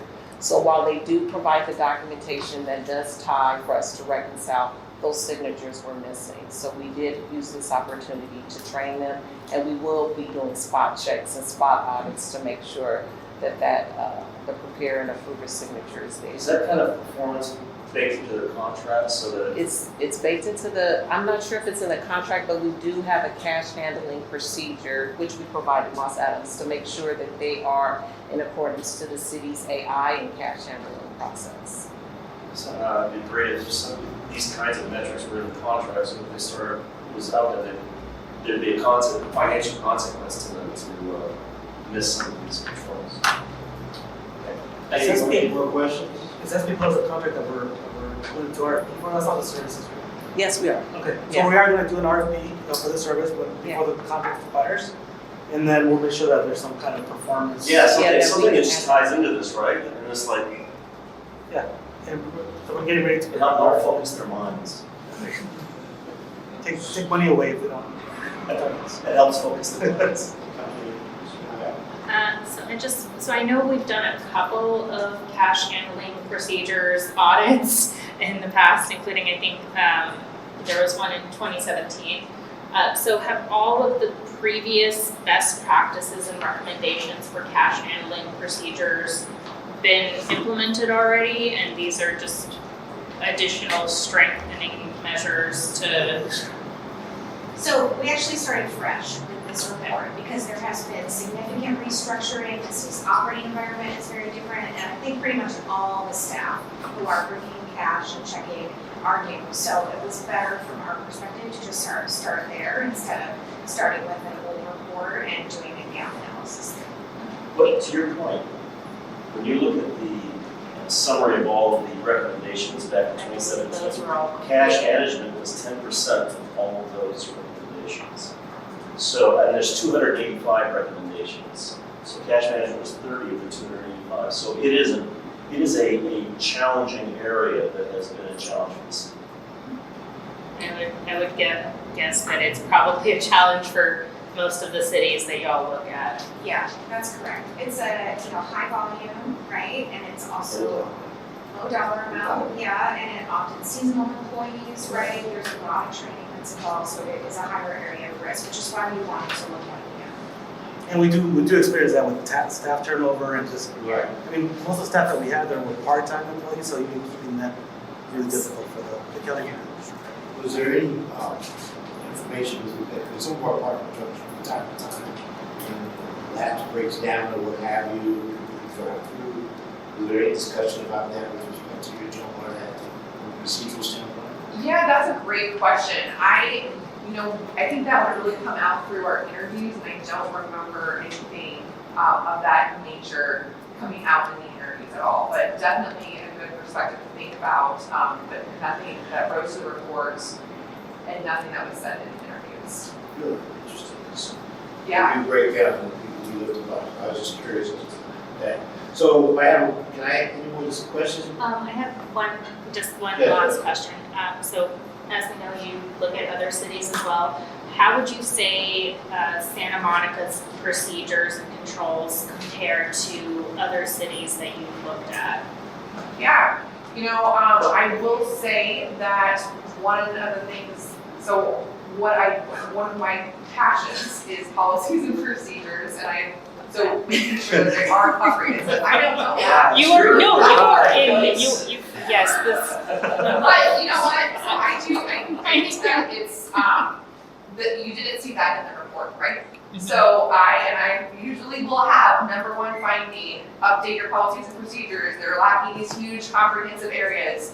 And I think overall, although I think I saw my policy I saw was from 9th November of 2019, and obviously it's been updated, but what we saw was it was comprehensive. They are looking at the key aspects within both, I think, DOT, and then you have to remember city-wide policies as well. So another good thing to be looking at.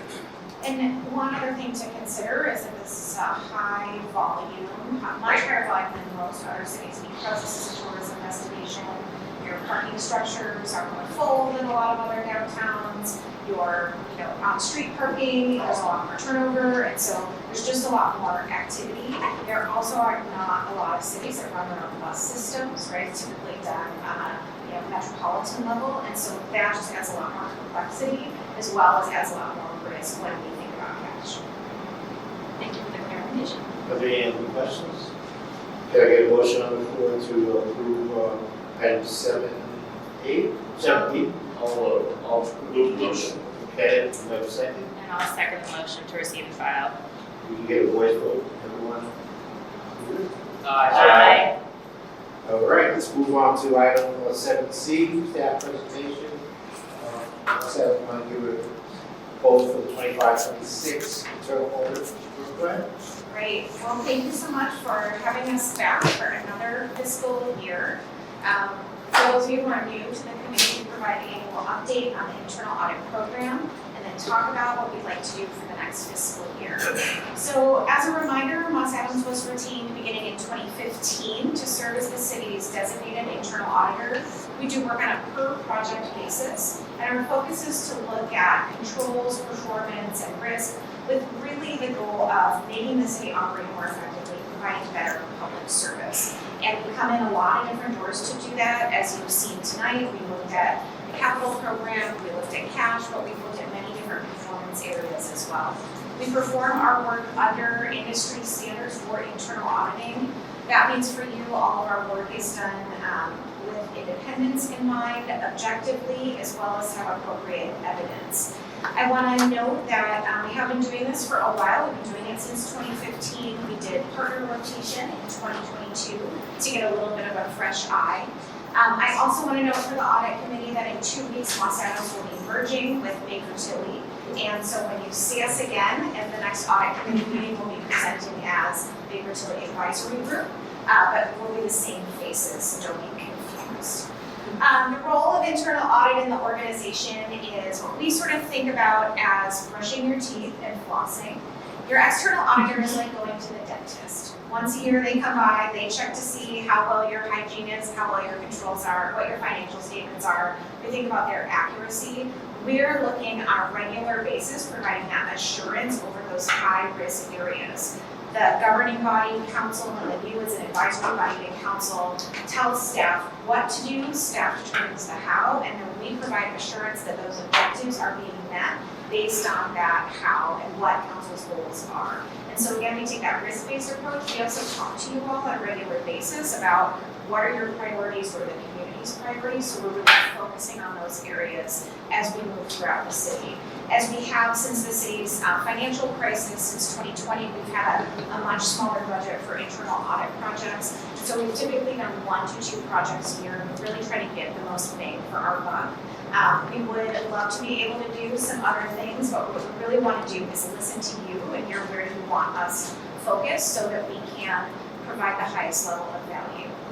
We develop our program based on a number of inputs. As I mentioned, the biggest is hearing from this committee, hearing from council, from city staff, as well as from the community. So we pay attention to what's happening in the community. We watch council meetings. We listen to kind of the discourse online, for better or for worse, and hear what's important to folks. We review a lot of data throughout the year to keep up on what's happening in the city, as well as we conduct our own enterprise assessments. So periodically we conduct an internal controls review looking citywide. We also conduct an enterprise risk assessment every 3 years. We conducted that last in 2023, and I'll cover that a little bit more in a moment.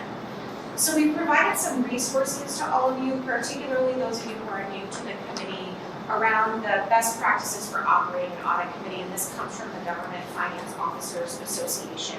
And it essentially says, kind of do what you're doing, right? Take a risk-based approach, monitor corrective actions, monitor the fraud-based and abuse program, and make sure that internal audit has value and that things are being implemented. These are your powers and functions. It says basically the same thing in a lot more words, which is the Santa Monica way, so makes sense to me.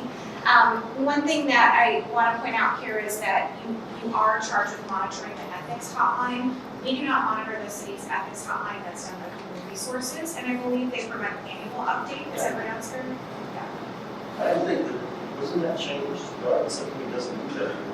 No, I think it's still done. I think we had to make charters. There was, when I first joined, there was a switch. It was taken off and given to somebody else.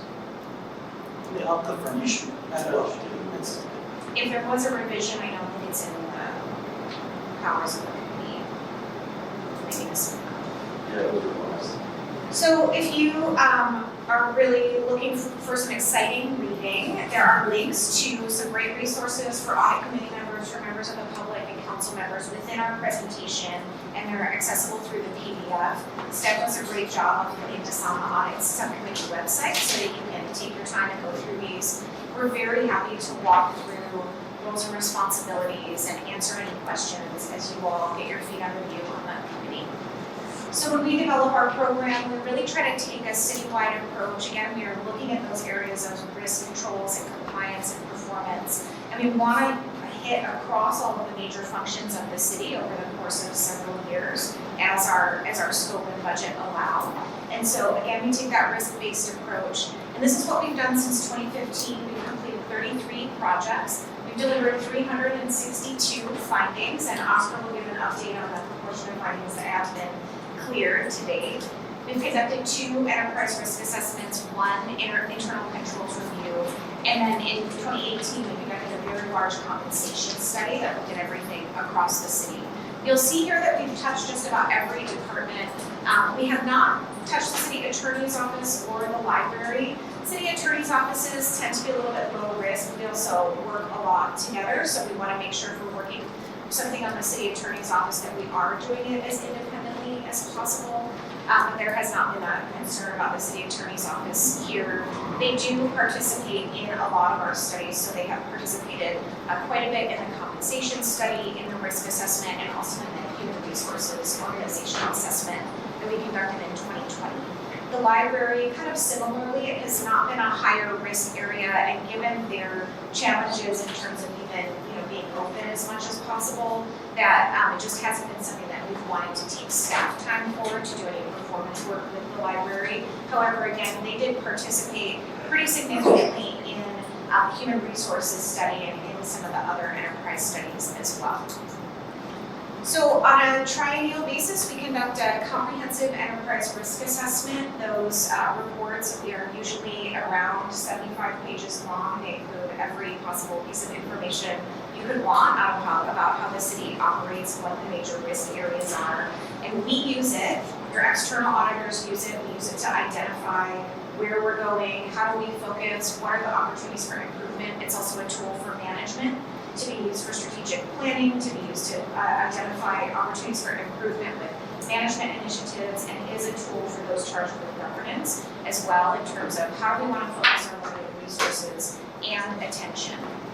So our risk assessment results from 2023, probably not a surprise that since 2017, the city's risk levels had gone up pretty significantly because the city's financial situation changed pretty significantly.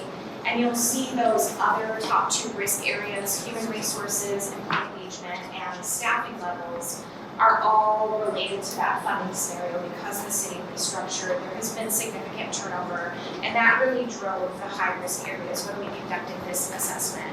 We found some other opportunities for improvement as well in terms of infrastructure and asset management, which is why we did that capital program study, some areas around financial reporting, again, where we looked at the controls that we did this time. And as we go through developing our program, we look back at this and make sure in collaboration with management that we're looking at the most important areas. So our work is again really driven by our professional standards. We are independent and objective, but in order to get our work done and for it to be effective, our recommendations actually have to be implementable. So we do work with staff to make sure our facts are correct and the recommendations make sense. It's not going to do us any good to recommend that you all add 15 new staff members because you don't have the money to do that. So we really want to figure out how do we make process improvements, how do we address things with technology or in reallocation of resources so that we can get the most work accomplished and provide better public service within the realm of practicality. And we do try to be as constructive as possible. So I think as you read our reports, you'll see that over time. So over the course of the last couple of months, we've met with audit committee members, we've met with council members and members of staff and talked about what we could potentially do this next fiscal year.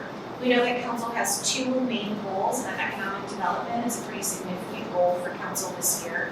And so we're recommending a comprehensive economic development performance audit, looking at everything from the small business support, how do we get businesses open faster, to tourism, special events, everything the city does under that realm. The other projects that came up were doing implementation support for the capital program study that Steve presented about earlier today. So thinking about opportunities to help to facilitate, provide best practices, review policies and procedures, provide any assistance in terms of automation and processes. A lot of the stuff that we discussed, we can provide additional capacity, and so that's something that was definitely of interest to folks that we talked to. Would that encompass the comment that we had earlier about reports that are currently being use and the additional information that Moss Adams believes should be in those reports? Sure, it could. What we would do if we did an implementation project like this is we would work with staff and say, where's the best area for us to be able to add capacity? How can we get the biggest impact for you? And so, absolutely. So that request would come from staff and wouldn't come from us. You could certainly, if the committee were to move to approve this project and wanted to ask council to approve additional budget, you could ask that as a priority. And we certainly heard that loud and clear, so did staff, so it wouldn't be a surprise. So other projects are looking at a couple of different departments or functions across the city. So an efficiency study of the city's housing office, updating the human resources organizational assessment that was done in 2020. There's been a lot of change in HR, and so probably time to take a look at that function again and see how well it's operating. A contract management review of construction contracts and how those are managed. That's again kind of tied to the capital program and some areas of risk there. A study of the city's boards and commissions, how efficient and effective those are, how many there are, staff support. In our experience, municipal government loves to set up a special board or commission, but will never sunset them. And so there's probably some opportunity to think about how that time is used more effectively. It's a huge community engagement tool, and so we want it to be as effective as possible. A study of enterprise leadership, so we think about that, it's governance and how the leadership team makes decisions. You've got a new city manager coming in. So there's a lot of interest in how do we set the new city manager up as well as possible. But we would recommend waiting to do that probably till next year when the new city manager is on board. There's interest in doing an IT systems assessment. Data is certainly of interest to council members. And we also think that that's a good idea, but we would also recommend doing that next fiscal year. The city is currently implementing IT governance, and it would be best to do that after IT governance has been implemented, so we know exactly the full scope and what we're really looking at. And then there were a couple of other projects that we noted. So one is looking at procurement. There's a lot happening in terms of procurement improvement right now. I want to get my hands on procurement for a long time here. And there's actually quite a bit going on right now, and so we would again recommend that for next year. And then the homelessness study that was done a couple of years ago, either next fiscal year or perhaps another year in the future, doing an update of that, a smaller scale update to update the data and to provide accountability back to the community, that would recommend council be implemented. So as I mentioned, our recommendation for this fiscal year is to conduct a comprehensive performance audit of economic development activities across the city, and then that internal audit program management, again, attending these meetings, attending council meetings, being available to you all, and providing support to city staff. So my presentation is done. Do you have any other questions? Yeah, just a couple of quick questions. With respect to work on IT governance, so that's all paid for. We're going to hear about that in a few minutes. And then what happens next according to your suggestion? What are you suggesting on the other list? So what we're suggesting is to conduct the economic development performance audit this year. No, I'm sorry, the list that's slide Sure. prior, number 9. What were you, once we're done with governance, what were you going to do with number 9? Doing an assessment of all of the systems in use across the city, understanding interoperability, understanding what might be old, what might be expensive, what's on site, what's might be redundant between departments, and to be able to get a sense for how data is used across the city and how data travels between systems so that the leaders can make more effective decisions. That would all be within the scope of that assessment. And is that the best way to address some of the problems we heard earlier about the capital improvement program? Maybe not all the information flowing together, is it done on spreadsheets, or should that be done? Well, it would help us to understand what's done on spreadsheets and what's actually done in systems, right? Because the more that we do things in spreadsheets and have to do manual entry between systems, the more opportunity there is for error and or things just are slower. So that would be part of the assessment. Yeah. And would that item also touch the permitting system? Yes, definitely. Yeah. Any other questions? Question. Oh. Yeah, question for Oscar.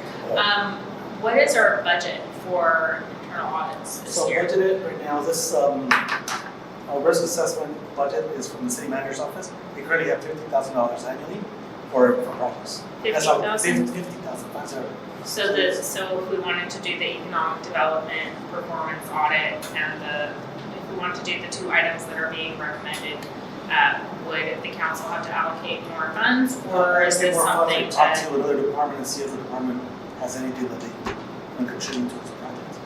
I mean, like, for example, in finance, I'm actually really interested in number 1, but I would say if we only have $50,000 in the city manager's office, we'll try to find 15,000 through the year, maybe for vacancy savings, so we can contribute to that project. But I think that's one thing, for me, is it ties into what we're doing with economic development. It also ties into your economic development task force, possibly. So there's a lot of correlation there. And it could help us with more effectively be able to raise revenues to get our Exactly. budget situation into a better place. Councilman Ball. So just to be clear, what our objective here is tonight, this is a list of potential projects. These are your 2 recommendations. And then we are either approving your recommendations and bringing that recommendation to council, and then council approves your recommendation. That's correct, and if you choose other projects, and that's what the committee wants to move to council, then we're fine with that. Okay. This is what we recommend. Do you mind going back a slide? Customer service performance audit, can you expound on that one? Yeah, a little bit? oh, I What that completely entails? skipped over that, yeah. So there was a lot of interest talking to council members and members of staff around how we provide customer service as a city. So when we touch residents, visitors, members of the business community, what does that look like? How do we keep track of how we communicate with folks? Are instructions clear? You know, I think permitting is a great example of, you wanna talk to one person, you wanna know exactly what you need to do so you don't have to keep coming back, right? And so those are areas where across the city, we probably have opportunities for improvement. We also have opportunities in order to communicate and collaborate more effectively. Council is often really involved in this because things get escalated to council when they don't work out. So we always talk to council members, we always talk to the city manager's office in depth about those areas that seem to be pretty high priority just based on that. But we would, honestly, part of it is just inventory, how we touch the public and how we keep track of how we touch the public across the board. Can I just add to that a little bit? We implemented the 311 program in 2021, and we kind of hit a ceiling as far as we can go with the current technology, current staffing, and other things. And so I think part of what was behind this is looking at ways of improving the flow of data through systems, standardizing the customer service experience across the number of different service counters, and looking at recommendations for how to enhance the 311 program to make us a more responsive, transparent system. So for example, today someone cannot log into the 311 system and see the status of their request, and they have to submit multiple things. So that's just an example of things we'd like help developing a little bit more perspective on those priorities for customer service, permitting being another great area. And one way to think about it, another city that we work with totally revamped how they provide customer service, and their vision was a member of the public should not have to know how the city is organized to do business with the city. And that was really kind of their guiding light, right? And so there's definitely opportunities, and we talked about quite a bit in the city manager's office there. I'll just say the comment, given our budget, I'm super interested in that one. I think that would be the broadest reaching across all departments, in that it would provide the data that a new city manager would need to improve the organization, both from a leadership perspective as the CEO of our organization, but also as a leader in our community and how we can provide better services for the community. So that's my thoughts on that one in particular. I think some of the other ones are all very interesting, but given our budget constraints and given that we are embarking on a lot of new economic development projects, I'd rather wait on that to see how some of our new projects are going, as opposed to trying to do an audit on something that we're really shifting a lot of how we do economic development in the community this year. I was just gonna make that comment that we are implementing a lot of new economic development strategies right now, so it may be better to wait, and also since it is more expensive of the other options. Yeah, I like the idea of doing customer service, but I don't know what other others. I would support and Commissioner Hall. Any other questions from any members? So let's get a motion to, Sorry, I'd just be curious, any reactions to the comments made? I think it really depends on what your priorities are. When you have a big initiative like economic development, having that third-party perspective of here's what other cities are doing, here's what's effective, and being able to provide a roadmap can be really valuable, right? But it really just depends on where you want us to focus our time and energy. So we can do kind of a backwards looking in a little bit, or sort of a check-in in a year or two. Or we can do that, here's where you are today, here's where you want to go, here's where the gaps are. I know that one of the things we talked about with city manager's office was around special events. So we have the Olympics and the World Cup coming up, and really wanting to be in as strong of a position as possible. And one of the benefits of internal audit, which is why we don't get invited to a lot of parties, is we can help with video, right? We're brought in to create change. And so we can help to bring things forward because we are that third-party recommendation instead of it being kind of that internal push and pull. And so that was something that we talked about when we prioritized this. Mark, so you're. Yeah, just a quick thing. You know what, I think the economic development area and revenue generation of the city is paramount. And I'm not sure that everyone understands, I mean, you're thinking from an internal audit perspective, so everyone thinks that you're looking backwards and lifting the blanket to say, was it done correctly? Perhaps you could send to the council or to the committee members here kind of what your vision of a project like that would be and how it would integrate with the other things that the council is doing for an economic development perspective, so that they have maybe a better, because I look at it and I keep thinking, I probably agree that it's, they have a bunch of initiatives and maybe you need to wait until they're done because all you guys just go back in there after the fact and check the boxes, but I'm not quite sure that that's what you're talking about, and maybe if they had a better understanding of where you think the value is on that would kind of change the perspective as to how that would fit into their overall economic development initiative. So a performance audit is conducted under generally accepted government auditing standards. I'm not saying we can do that tonight, all I'm saying is. No, but I think I can do it in 3 minutes. Okay. I'm not gonna doubt that, given what you just did, go for it. Those standards require us to look at economy, efficiency, effectiveness, and equity of government programs to show that we're spending public dollars in a responsible way. And so when we conduct a performance audit, we're not just looking at a point in time, we're really looking at here are the outcomes we're trying to achieve. Are we on track to achieve those outcomes? And a huge piece is to compare with best practice.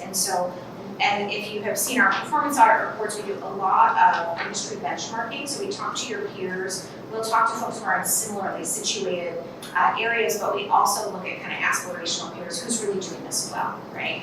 And then we look at best practices in terms of the economic development community, right? There's a huge body of work. There are folks who spend their whole lives studying this. And then we also conduct interviews with peer cities. So then we understand what are your lessons learned, what we have done differently, where are areas that you would really invest if you were starting in the place that Santa Monica is. And so that's really how we identify those opportunities for improvement and then those recommendations. And again, we work with staff really closely on do these recommendations actually make sense? So are these recommendations going to generate more revenues, or are they going to basically save or have more efficient spends? Which one? Where does this fall? Well, it would be both. That's council's goal, right? Yeah. So, right, but I think the overriding need is revenue generation. Mm-hmm. And that's why the city has made that such an important goal. Okay. Are there any other questions? This is difficult. So, I mean, can I just look at on that economic development piece of part of what interested us is, for years, our economic development program was really a property management portfolio program, to be totally blunt. we now have any number of pieces. If you look at our internal task force on economic development, there's literally people from every department. And we have people in the city manager's office doing events and sponsorships. We have people in recreation and arts doing events, and we have community development. We have a public safety component to all of these things that we sort of need to have a third-party assessment of, like how our staffing models for some of these things. And so I think as much as there's the interest of advancing, what I would like to see from this initiative is that we are positioning the city government, the gears that turn, to advance your vision as efficiently as possible to achieve the outcomes of revenue and things like that. So that's, I think, where some of the thinking was around this particular idea at this moment. Kind of identifying the low-hanging fruit that we should focus on that would have a big impact on things. So right now there's so many ideas, so many things that we want to do. It's how do we focus on that? So we get guidance on that. So if I hear from you, I'm just concerned about timing more than anything else, because we just started our economic sub ad hoc committee. So with respect to this audit, when do you think it would start if we decide to go that route? September to January. Yeah, we would start in the fall. We could start earlier, but talking to staff, it was probably best to start kind of early September once you get through the summer bubble, and then be done by January. So it would be presented to this committee, the February subcommittee meeting. Can I ask you a question? So right now we're looking at events like the entertainment zone, right? The staffing levels for that stuff. Do you guys like make recommendations on that too? Like if you have the zone that you're opening up, here's the staffing levels that we would recommend based on, because that's I think some of the stuff that we need to help inform our recommendations to council where we need somebody to kind of look at that stuff. Even our events, we'll get a take from the police department. We have this many police officers. And we're like, well, really, do we need that? We'd like to get some kind of recommendation. Yeah. That's That's a perfect example of why I think maybe this might be premature. I mean, yeah. we may not have enough information in 3 months to make that kind of for them to make that kind of assessment. That's my concern. You identify all the missing information that we have and say, it's your job to go help, find out how all these other things get this, how do they deal with these areas? If you've got big blanks, right, maybe this is an opportunity to get another pair of hands to pull in that information from peer destinations. I mean, look, you're a destination city, right? You've got a portfolio of destination assets. And so, part of that, the peer group is going to be relatively small. Most cities don't have the destination assets that this city has. And one of the key things that I've said many times is that, one of the biggest problems to revenue generation is that all of these assets are being managed in a silo. I mean, there's no sense of portfolio management of this collection of destination assets, right? That basically can leverage each of their strengths. We're talking about, what are we going to do with the Civic Center? What are we going to do?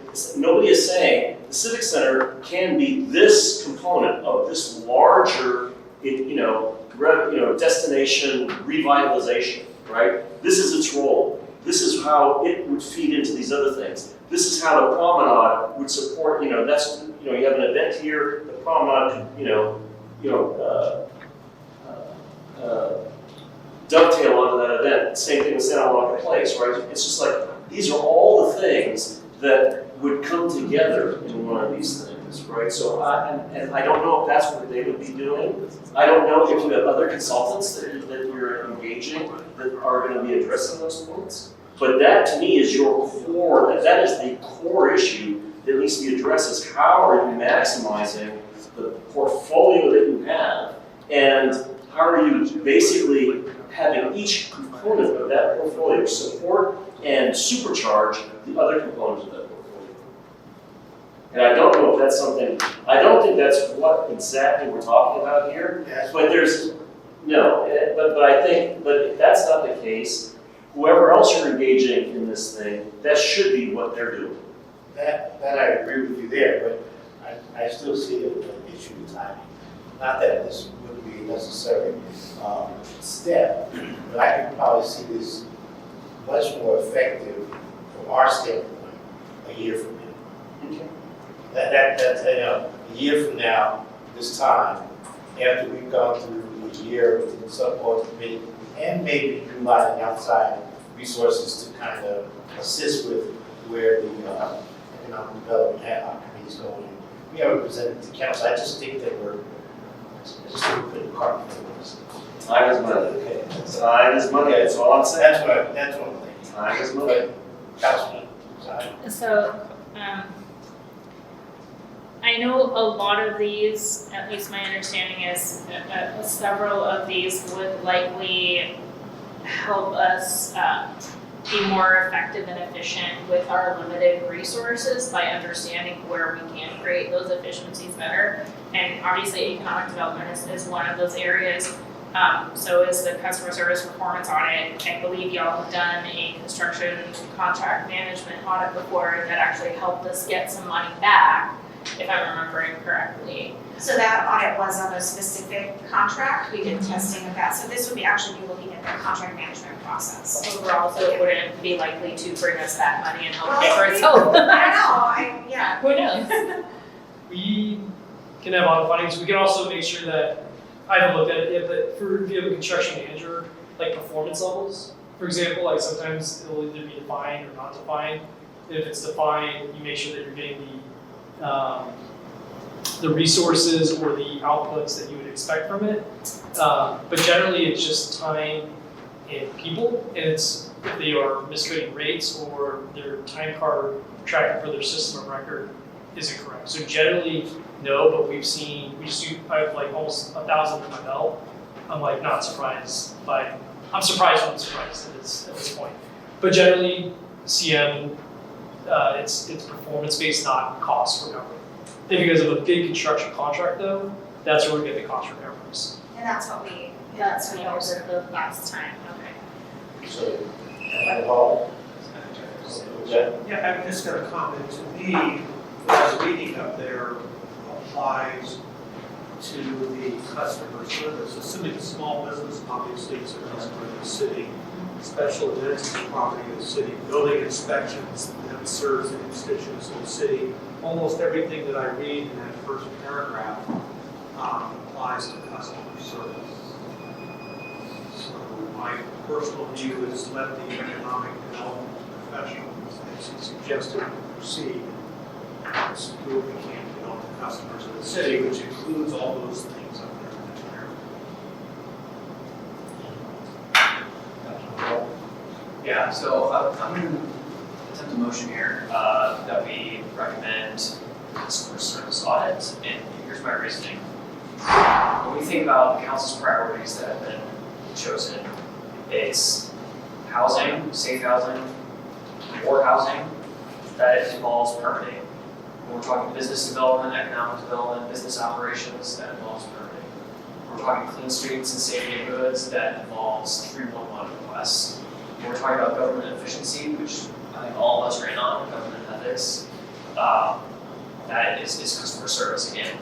So that is my preferred option here, is to do the customer service audit. I have a friendly and question. Would it also include the internal audit program management? So having the customer service performance audit and the internal audit management program? Because there's, Our budget is $50,000. but that's not $50,000. Customer service one is $50,000. Yes, but my understanding, and sorry, Yeah, the total budget is 50 that we have available. okay, so we would not be able to do both internal audit management and the customer service, or would that be a possibility? That would be a possibility. I mean, we have to talk it over with the city manager to make sure that we can find money for that. Yeah, we wouldn't be asking for additional budget authority, we would have to Try to check out figure our out existing budget, but if that's something you wanted us to do, we could certainly go back and see if we could find the money to do it. And I assume that the internal audit program management is pretty key to having this committee function. That's what every year, that's the one project, Okay. that's the one project that we definitely move forward. Okay, so, Were we to not do program management, we would just do a single project, we'd come to you at the meeting when it was complete, you'd see us one more time, and that would be that, yeah. Okay, so I'll amend based on that to 6 and, or was it 6? customer service one plus the internal audit program management. I'll second that. Okay, we got a motion on the floor in a second. Can I get, I guess we should get a roll call vote. We do, clerk? Committee Member Bush, Yes. Committee Member Hall, Yes. Committee Member Virgo, No. Vice Chair Zuminskaya, Yes. and Chair Snell. Yes. Motion passes 6 yes to 1 no. I mean, sorry, 4 yes to 1 no. All right, let's move on to item 7D, presentation. Yeah, so mine is not a presentation. I provided you with a report on the status of the findings. And I'll just give you some high-level numbers. So we have 372 total recommendations. 332 have been completed. We have 20 in progress and 20 pending. So about 11% are still open. What I'm going to do is continue to do this is give you a report. This time we'll give it to you a couple of weeks before the meeting, so you have time to review it. But we include the report of the status at this point in time, as well as all the projects that have been completed and the findings, and all the information is back up. So you'll get those reports on a regular basis. Okay, discussion, questions from staff? Just a couple quick questions. For the CERT fund review, it says estimated completion date March 31st through December 31st. Is that still correct? I think this is part of the governance deal. Yes. This calendar year. Oh, for IC or finding number Yes. one? I'm sorry. Yes, it is. Okay, so it's the end of the calendar year, so 2025. Okay, and then just two other questions. Same thing on number 7. Are we still looking at June 30th completion date? Which one was this one? CERT fund review finding number 7. Hey, JD and the PDF.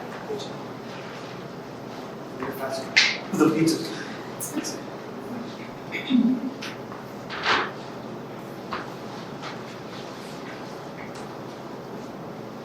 It's trying to say, right? It's the asset management system. The asset management system, we don't have an asset management system. What?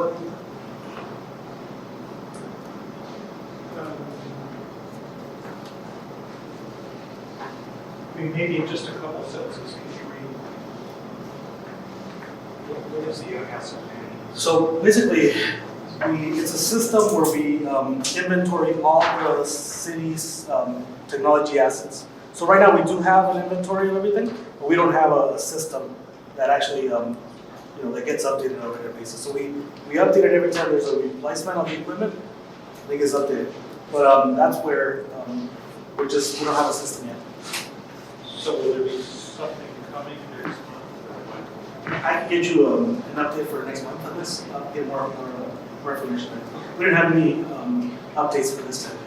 I'll get you an update on that. And then just quickly on the permit efficiency study, could you just, I know it's 18 months, but, and by the way, I'm looking at finding number 4, but can you just give us a really quick update on things progressing normally?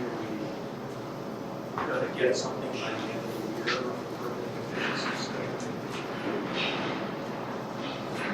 This is about the implementation of the new land use management system. I'm sorry, I just can't hear you through the doors. This is about the implementation of the new land use management system, essentially, is that what you're asking about? Yes, I think so. It says that we're looking at multiple systems. So, yeah, so the new system's been awarded and the implementation has begun. And the last time I talked to the IT director, it is on the schedule for, I'm gonna have to go back and look at the date, but I know it's a green light next to it. I think it starts implementation at the beginning of 2026. I mean, it starts to go live at the beginning of 2026. So I have to go back and verify. So maybe at the next meeting. Yeah. Those two items. But it is on track and it's very actively moving forward. Okay, the last question, this applies to finding 1, 3D, 5C, 586, 7, 8B, and 8C. Can you get an update maybe at the next meeting? It said here that there was no updates. Yeah, what This is on permitting again, I'm sorry, permit efficiency study. Sure, we'll have somebody from our CDD department be here for the next meeting to give you updates on permitting. That's what you Okay. Yeah, I get a lot of feedback on the permitting. For sure. No, and so my objective with these reports is to give them to you timely, 2 weeks in advance so you can review them. You give me questions that I can have the subject matter expert here and really give you the information that you want to ask questions. Do I need to do a motion on that, or that will just happen? You can make a motion, or I can just commit to it. Give staff direction. I don't think we need a motion on that. I mean, you have direction, right? Yeah, I do. Okay, you have direction, so we'll bring it back. All right, so is there any other questions from members of the committee? So can I get a motion on the staff report for the finance observation and internal audit? Second. All in favor, can we do by voice vote? Aye. All right, moving on to adjournment. Before we adjourn, Before we adjourn. Yes. I just want to take this time to thank the city for giving me the opportunity to be on the audit Today subcommittee. is your last meeting. My last meeting, and I want to express my appreciation for all the effort that Oscar and Randy have done. And it's been a pleasure working with them. Same with Moss Adams, very diligent. It's been a great 4-year experience. And again, I very much appreciate the opportunity to participate. So thank you very much. Thank you. And I adjourn this meeting time at 8:22 for our first meeting back. I guess our next meeting is July. August 19th. Sorry, I think there was one more point. Before we close out, I just wanted to give you those final revenue numbers that you asked for. So parking revenue is at 35 million, excluding parking facility tax. Wow. How much was that again? 35 million, excluding parking facility tax.